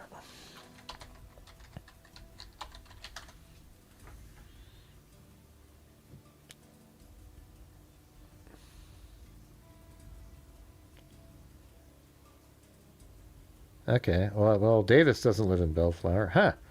Wow. Well, you guys missed the Davis, though, because Davis was shopping, too. So they didn't put that one in there. Wow, that's interesting. Okay. Well, police report today. So Bellflower had just returned from a shopping trip. Well, couldn't you say that Miss Davis had just returned from a shopping trip? Because she went out, too. Police reported today. But what if there's a killer that went to shopping malls, waited for elderly people, and then followed them home to not only take what they had just bought, perhaps, but knowing that they might have cash on them from just going to go shopping? I mean, I don't know. That's sort of interesting, isn't it? Police reported today that no other leads in the baffling case, which is now a week old. Officers have been questioned late evening shoppers at Stonewood, asking them if they were at the center the night of the killings. The murders claimed the lives of two sisters, Dorothy Truxa of Downey and Margaret Miller of Paramount. Police are now firm in their opinion that the two women were killed at the extreme north end of the Stonewood parking lot and then driven to where they were found. They must have found blood in the... Where is that? Stonewood Shopping Center. This is crazy.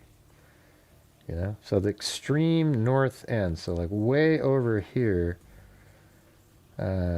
Killed.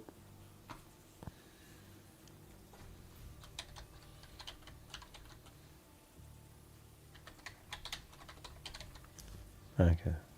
Somewhere over there.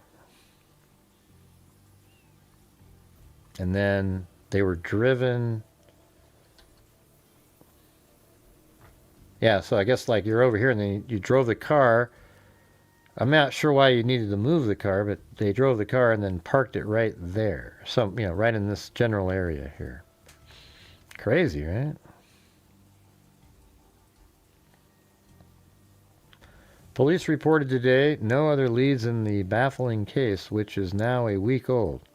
Officers have been questioning late evening shoppers. The murders claim, so this is the new murders, claim the lives of two sisters, Dorothy Truxa and Downey, and Margaret Miller of Paramount. Police are now firm in their opinion that the two women were killed at the extreme north end of Stonewood parking lot and then driven to where they were found on Lakewood Boulevard. Mrs. Truxa had been shot 4 times, 3 times in the head. So again, now we got some headshots again.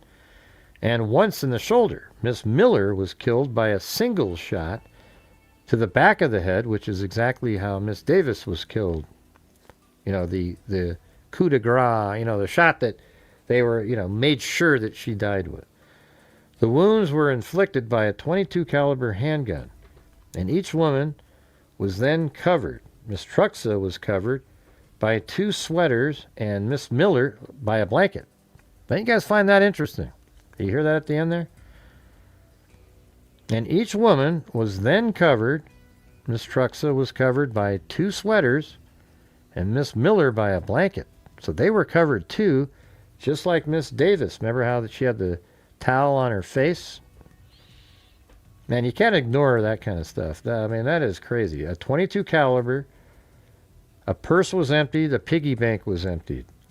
They were covered by something, right? I mean, you got to admit, like, that is absolutely nuts. So what do you think let's go try to find these other ones here. I don't know, they didn't give the names in the other cases, but I think we should, we know one of them, right? We know the Huntington Park, but what about Bellflower? Like, let's see, women attack, let's see, women kill Bellflower, what is it? How do you spell that again? Bellflower, just like that. Yeah, isn't that crazy? Doesn't that seem... I mean, I think they're onto something there, man. Especially, it's all the same time frame.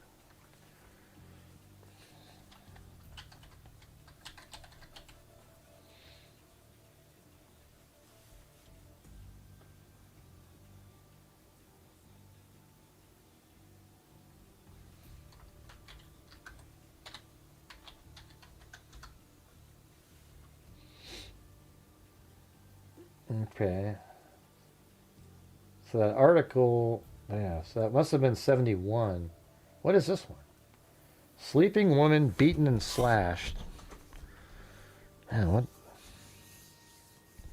Long Beach woman was beaten and cut while sleeping early today and was rushed to Memorial Hospital suffering loss of considerable blood, a possible skull fracture. Miss Edna Olam of 550 East Pleasant Street told officers James P. Fortier and Jerry Parker she woke in bed semi-conscious at about 12:45 a.m. and never saw her attacker, who police said entered the home through an unlocked bedroom window. Wow, what? Now I want to look at that case. What the hell is that one? I'm going to have to, just throw that off to the side. That looks, man. That's not what we were just looking for, but it's pretty strange.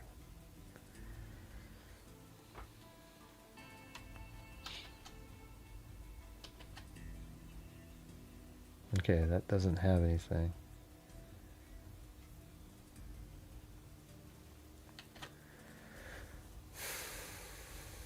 About 1971.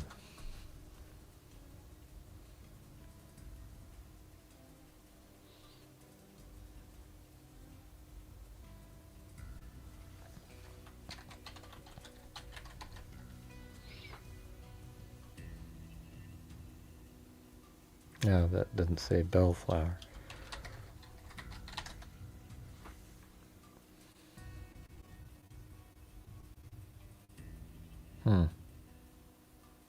I don't know. Let me try the other one. The other incidents. So what are they saying here? Reported they are awaiting detailed reports of 3 similar shootings. Okay, so maybe she didn't die. To that which claimed the lives of 2 local women in Stonewood Shopping Center parking lot Saturday night. In each of the other 3 cases, so there's 3 more, police said women of approximately the same age, and so that would include the Huntington Park, but we're missing Bellflower. So, like, let's say woman shot Bellflower.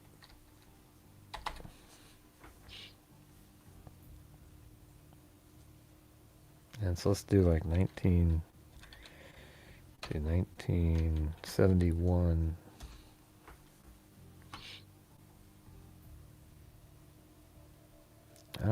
Can't find that one.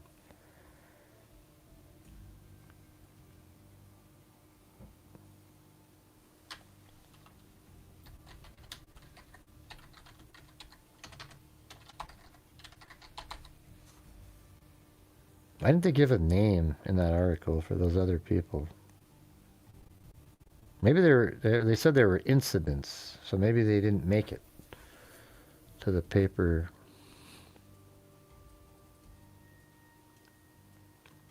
The other 3 incidents occurred in Bellflower, Huntington Park, and Long Beach. None of the others took place while the victim was shopping. Well, that's true. Like, they weren't shopping, although victim in Bellflower had just returned from a shopping trip. Okay, so let's see. Returned from shopping trip. Let's just see if that does something. Let me actually. That's got to be. That has to be. Oh, there you go. So the exact words.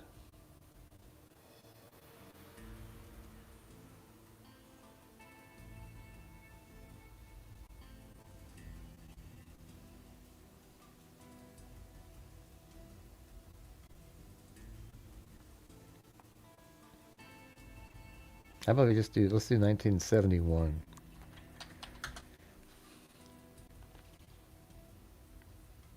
All right, let's see.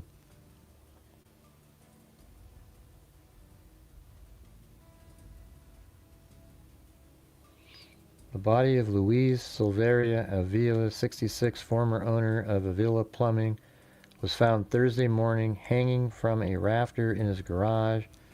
A single bullet wound in his head. The coroner's office listed the death as apparent suicide. Avila's body was found at 9:30 by his wife Helen when she returned from a shop. Ah, man, that's not it. Crazy story, though. Now, what about this one? Kathy, Josiah, 14 and 15 were struck from behind and killed by a car July 30th as they walked along, and they're returning from a shopping trip. Okay.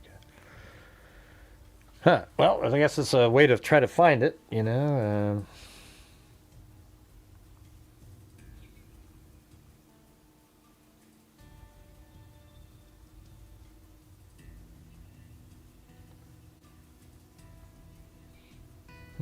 I wonder if that's just sort of like the police mentioned it to him, but just didn't make the paper. Now, he could have like started shooting right as he was hanging himself. I don't know. You know, like we did a story. We actually paid for and solved a DNA case. We paid for with the funds that everybody supports the channel with. We have a DNA fund that we've put over 115,000 in. And there was a case, I think it was Lake Altoona, and I called that one too, you guys, believe it or not. So they had this case where a body floated up to the surface, and the body was weighted down with weights, and then had like chains wrapped around, and then had fins on. And they'd been shot in the head.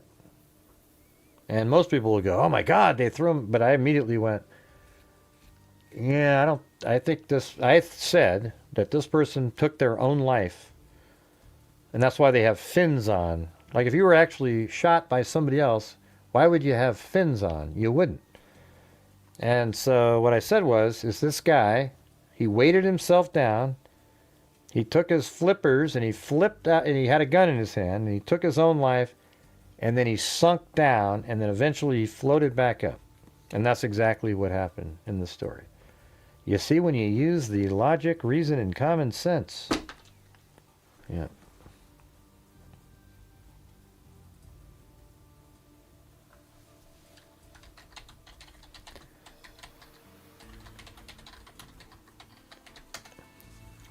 Shot after returning from shopping. Yeah, something like that. Some kind of weights. Yeah, I couldn't remember. Yeah, maybe it was rocks. I don't remember exactly.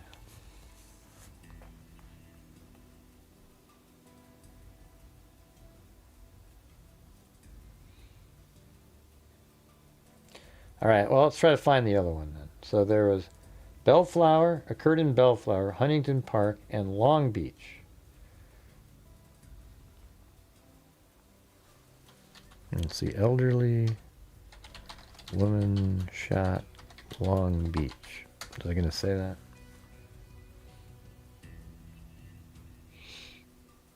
No. Let's see. Woman shot in Long Beach.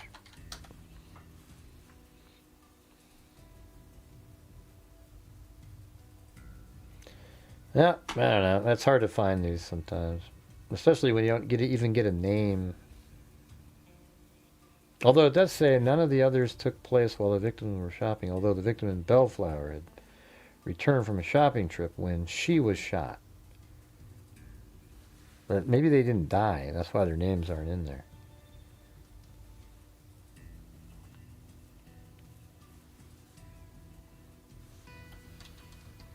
Woman shot after returning from shopping.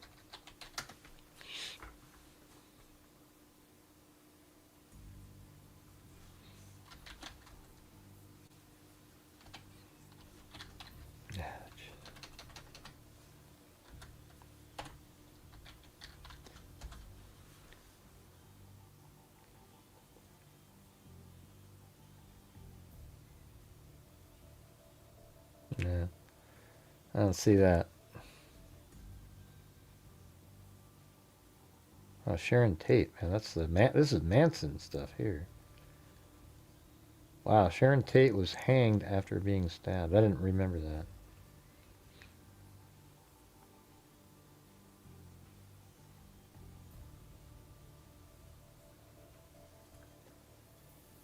Well, I mean, I guess, I don't think Manson was in that. What's the wolf? What's going on?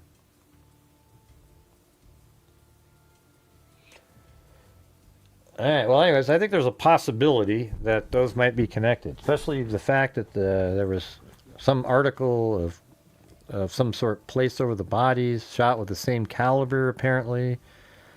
They said that in the article, 22 caliber. And then also, like, seemingly, emptying a piggy bank, emptying a purse, and then leaving change. It's kind of strange, isn't it?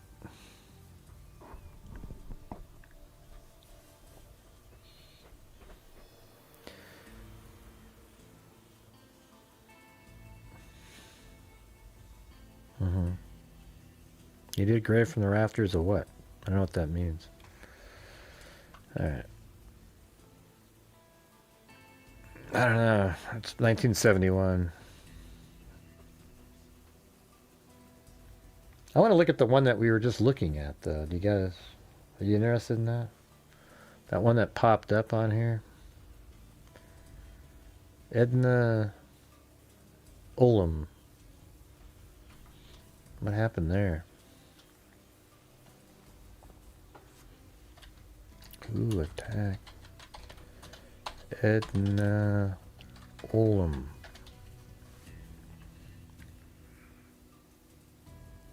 Edna Olam was a historical figure.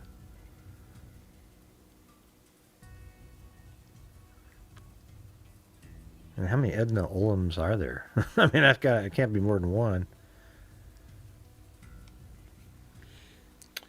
Let me take her name and put it in here. So Edna, Ullom.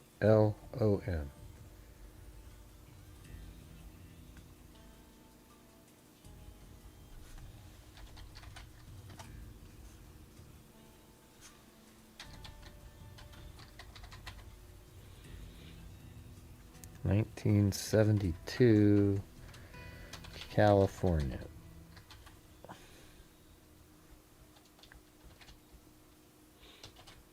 And here we go.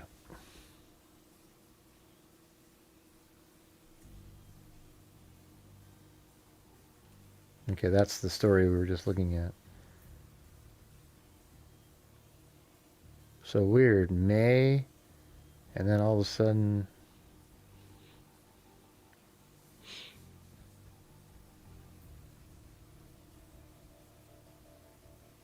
Now let's get rid of 72 there.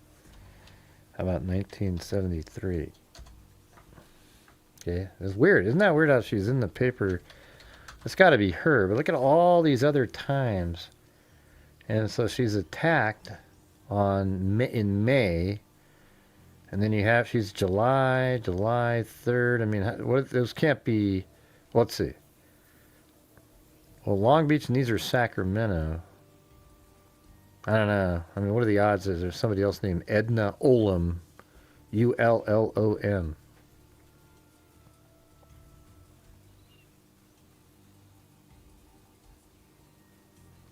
Yeah, I don't know. Maybe there is somebody same name in Sacramento. Who the hell knows? All right. Well, anyways, there you go. That's it, you guys. Thanks for being here, everybody. Appreciate it. Didn't quite make the goal tonight, but hey, you can't do it every night, right? Had this massive lulls at the end. We had some good momentum early, and then it just went. Anyways, I hope you guys found that interesting. Let's see, we had Stinger, gifted a membership, then Wild Bill Wassman, then Alley Cake, then Wild Bill Wassman, then Wild Bill Wassman, Alley Cake, Michelle H., Wild Bill Wassman. See how it's always the same people, you know? And I really appreciate that they do that, but man, it'd be great if we had more representation. Then Alley Cake, then Wild Bill Wassman again, then Alley Cake, then Wild Bill Wassman. And then we had Stacy Von Brott, then Chris O'Connell. She said she's a member for 8 months, and she said, "Good evening, freaks. Love your cold case coverage like crazy great." Hey, cool. Well, hopefully you guys found that interesting. We still have more that we can go over, the family theories and stuff. So maybe we'll just kind of keep adding those in each night until we get done with it. How's that sound? And so then we have, then we have Wild Bill Wassman again and Alley Cake again. Then we have Tracy Von Brott again. Then Alley Cake. Okay. And then Chris O'Connell came in and gifted 10 memberships. Then Eloquent Pirate, who's actually Erica, the mother of Mercedes Vega. And then Chris O'Connell did a cat eye donation. Then Cheryl Bullock. Then Wild Bill Wassman, Wisconsin Cat Mom, Let It Be. Chris O'Connell gifted one. Then I gifted one to reach the challenge that Katie's Corner put out there. And she gifted 5. Then we had Dickie D. And then Chris O'Connell, with the generosity that she always shows. It's amazing. Gifted another 5. And then we had Whiskey Boots for 34 months.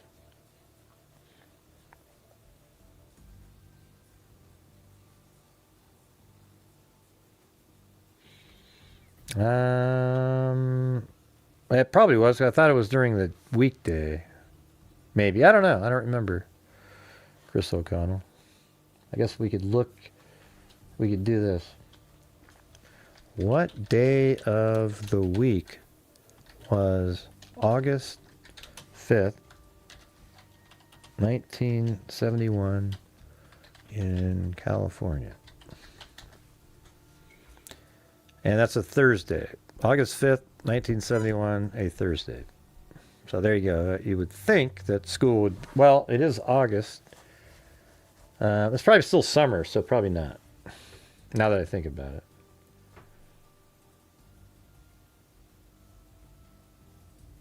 Right? Yeah, I like going through those too, Mr. T-Man, but unfortunately, it's just very difficult in here sometimes when that's, like you can see, there's only 100 people, 110, 120 maybe we got up to. I appreciate all the 120 that are here, but it's just like, it sucks that more people aren't interested in, and that's really the only way to go over those, is you got to sort of meticulously go through the newspaper articles, and then you sort of see how, so it was kind of cool to go over the police reports and then that long newspaper article in 1974, because I think some of the theories that police have were put in there was maybe the italicized words. Yeah, maybe the city buses. I don't know. Oh, you're just sort of wondering how the guy got around, maybe? That one witness said he saw somebody sitting in a car from the church. I still feel like that Ohm guy is sort of interesting.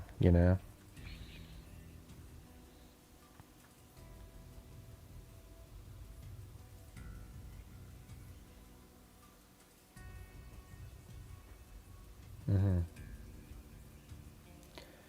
But anyways, really appreciate it. And hey, Crystal Connell, thanks so much for your generosity there. You I think you made up over half of, or right around half of the entire deal. So thank you for that. And again, Alley Cake, Wild Bill Wassman, and everybody else who helped support the channel. Appreciate it. Just trying to keep things going. And also Lori from the PayPal yesterday. That was very cool. Thank you. Let's see. I don't know if I didn't even check my Gmail. Yeah. And nothing, I don't think anything came in anyways. Yeah, it's hard to get the police reports, though, especially if they're still active. She just happened, I think she was a family member, so they gave her something.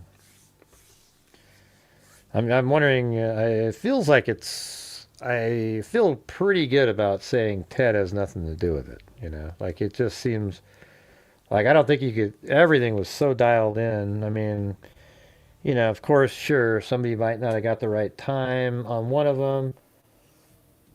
And then there would be this window, but come on, he bought perfume. There was a party that night coming up. I don't know, just doesn't seem to work. We had the one person who said that they got in a fight or something one time, and that but there's just one person. Everybody else said something different.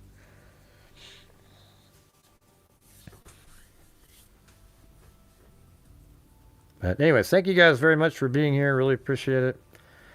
Hopefully we get a bigger case will come along at some point because I like, you know, being usually the only voice of reason that covers cases. So everybody else tries to go with the quick conspiracies and stuff because it's way more cool and entertaining. But we'll definitely be covering the preliminary hearing of Tyler Robinson coming up in early July.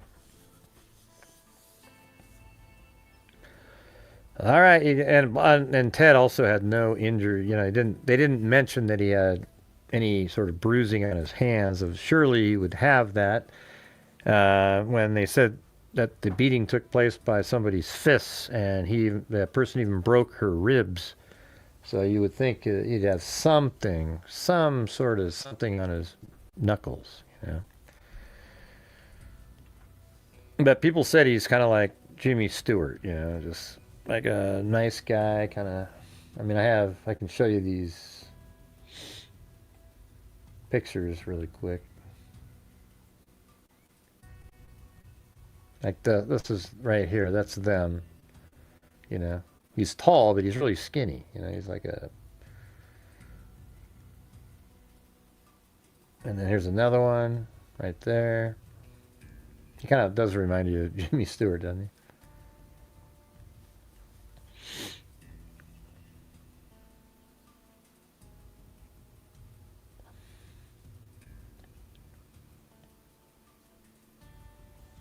And look how crazy that is. So that's her when she's younger. That's probably like 1930 something or late 20s. She was born in, what was it? 1906 or 7 or something.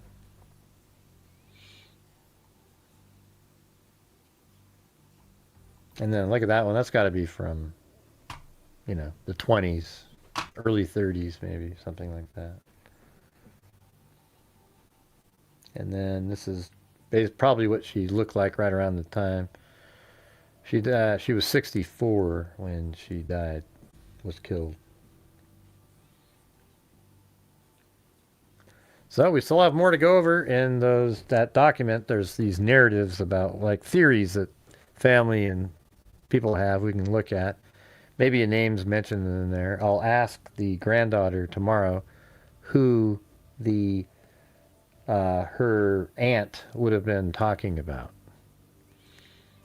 Or not her aunt, her great aunt. They looked happy. There was just one report that said like, oh, they were violent or something. That was just one person out of every single other person. So who knows what that means, you know? That's what sucks about having that one report, you know, because people go, oh, see, look. Yeah.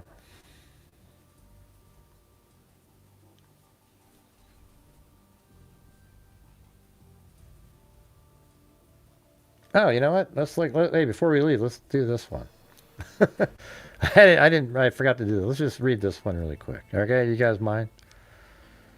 All right, here we go. We'll leave right after I do this one. But I forgot to. This one's the Project Cold Case write-up.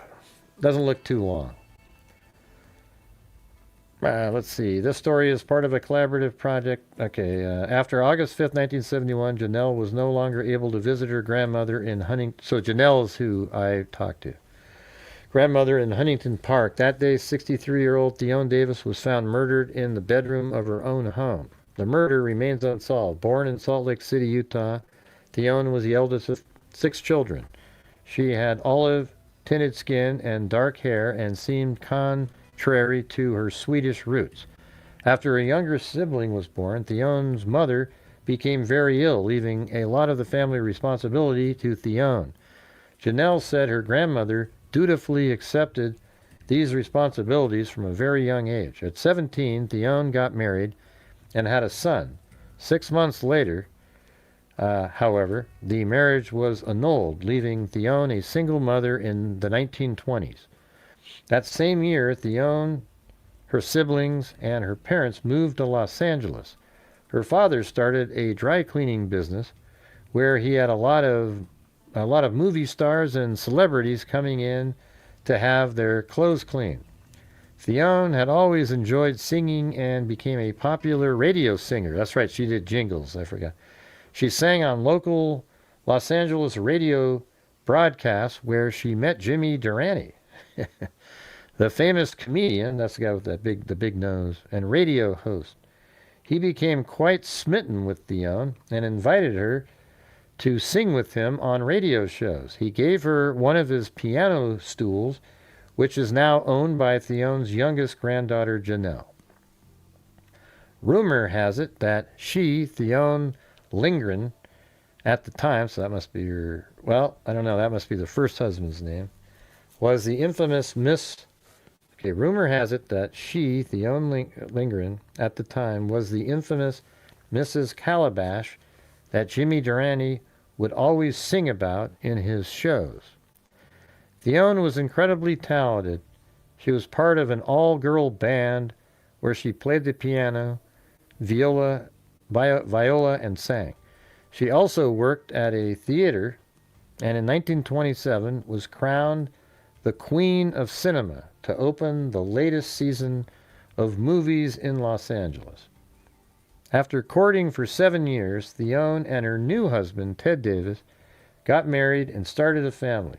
He adopted Theone's first son and then had 2 daughters together. Theone and her husband were very hard workers, running a tobacco business in downtown Los Angeles on Pacific Avenue.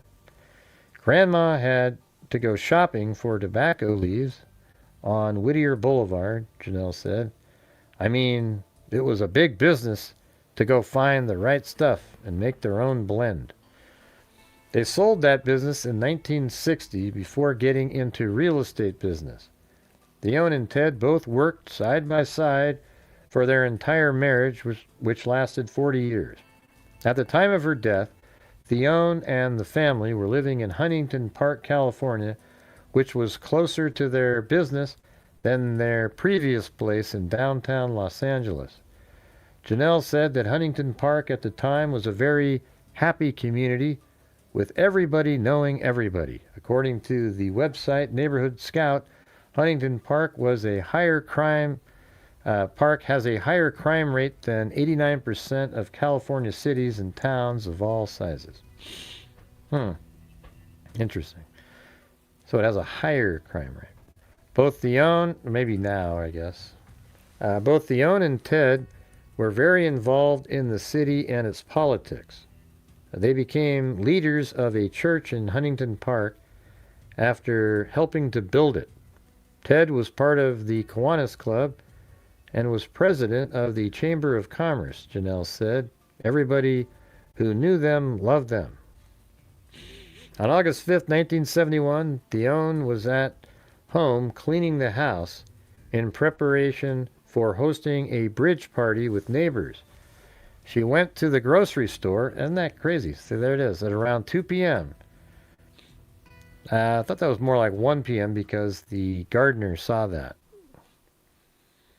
You know, the gardener, he was there from 12 to 1 and saw her go to the grocery store to buy items for her party later that night. That was the last time anyone saw or spoke with Theone. I don't know. Remember the guy that walked by the house and said something to her at like 2:45? Between the time she got home and the time that her husband came home from work, something happened. Upon arriving home late from work, Ted found his wife's lifeless body on their bedroom floor. So there's already two things in here that don't match. It should be 1 p.m. She went to the grocery store. And there was a guy that came by at 2:45. Remember, he was walking by on the street and said something and she responded? Might have been 2:55 or 2:45.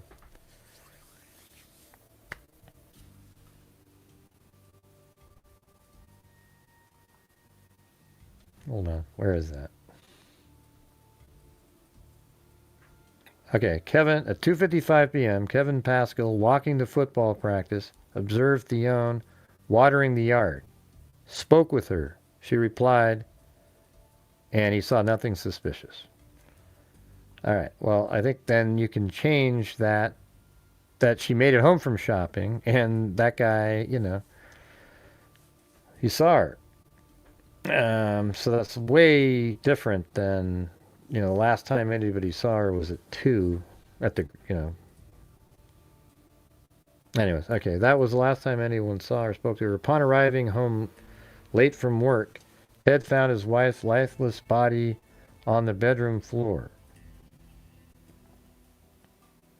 Upon arriving home late from work, Ted found... Okay. Theone had been strangled, bludgeoned, shot in the head, and sustained several internal injuries that included broken ribs, a ruptured spleen, and a crushed larynx.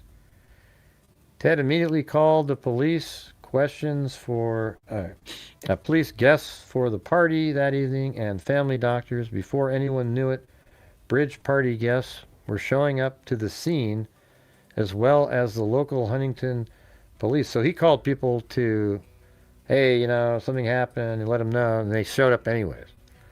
People were coming in and out of the house with guests wanting to help out by cleaning and washing dishes, putting the china away, and comforting Ted.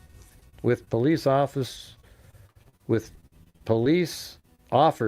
the home, it must be officers at the home as well, the scene soon became a mess. While people were moving about the house and the Huntington Park police were waiting for the Los Angeles Sheriff's Office to take over, Theone's body was left in the bedroom for hours.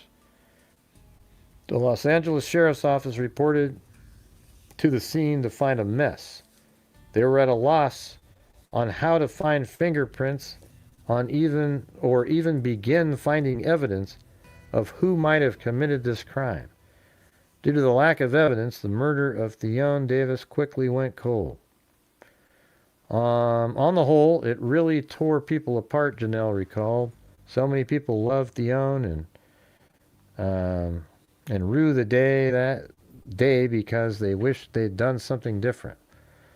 Theone's viewing was held in a church, and her funeral service had over 300 people in attendance. She had created so much laughter and happiness in people's lives. Janelle said that after Theone's passing, everyone and everything changed for the entire family. She said that when there is not an answer for why or who, speculation began. We can let this kill all of us, Janelle's grandfather told the family. We have to find a way, somehow, in some way, to see some light. Otherwise, we will die of broken hearts. Janelle and the family took that as a mission to find some good in the world again. They all agreed that Theone would want them to laugh, play music, and have fun instead of being miserable. Though Theone's unsolved death continues to haunt them, they were still able to find joy and laughter in their lives. In the last couple of years, I keep hearing my grandmother saying, "Don't remember me for the way I die, remember me for the way I live." If you have any information on the unsolved murder of Theone Davis, please call the Los Angeles County Sheriff's Office at 213-229-1700.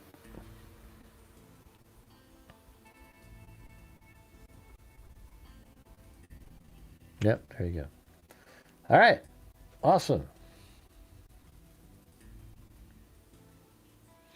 Anyways, thanks for being here, everybody. We'll see you tomorrow. And as I always say, until next time, be safe out there. And thanks again, everybody who helped support the channel.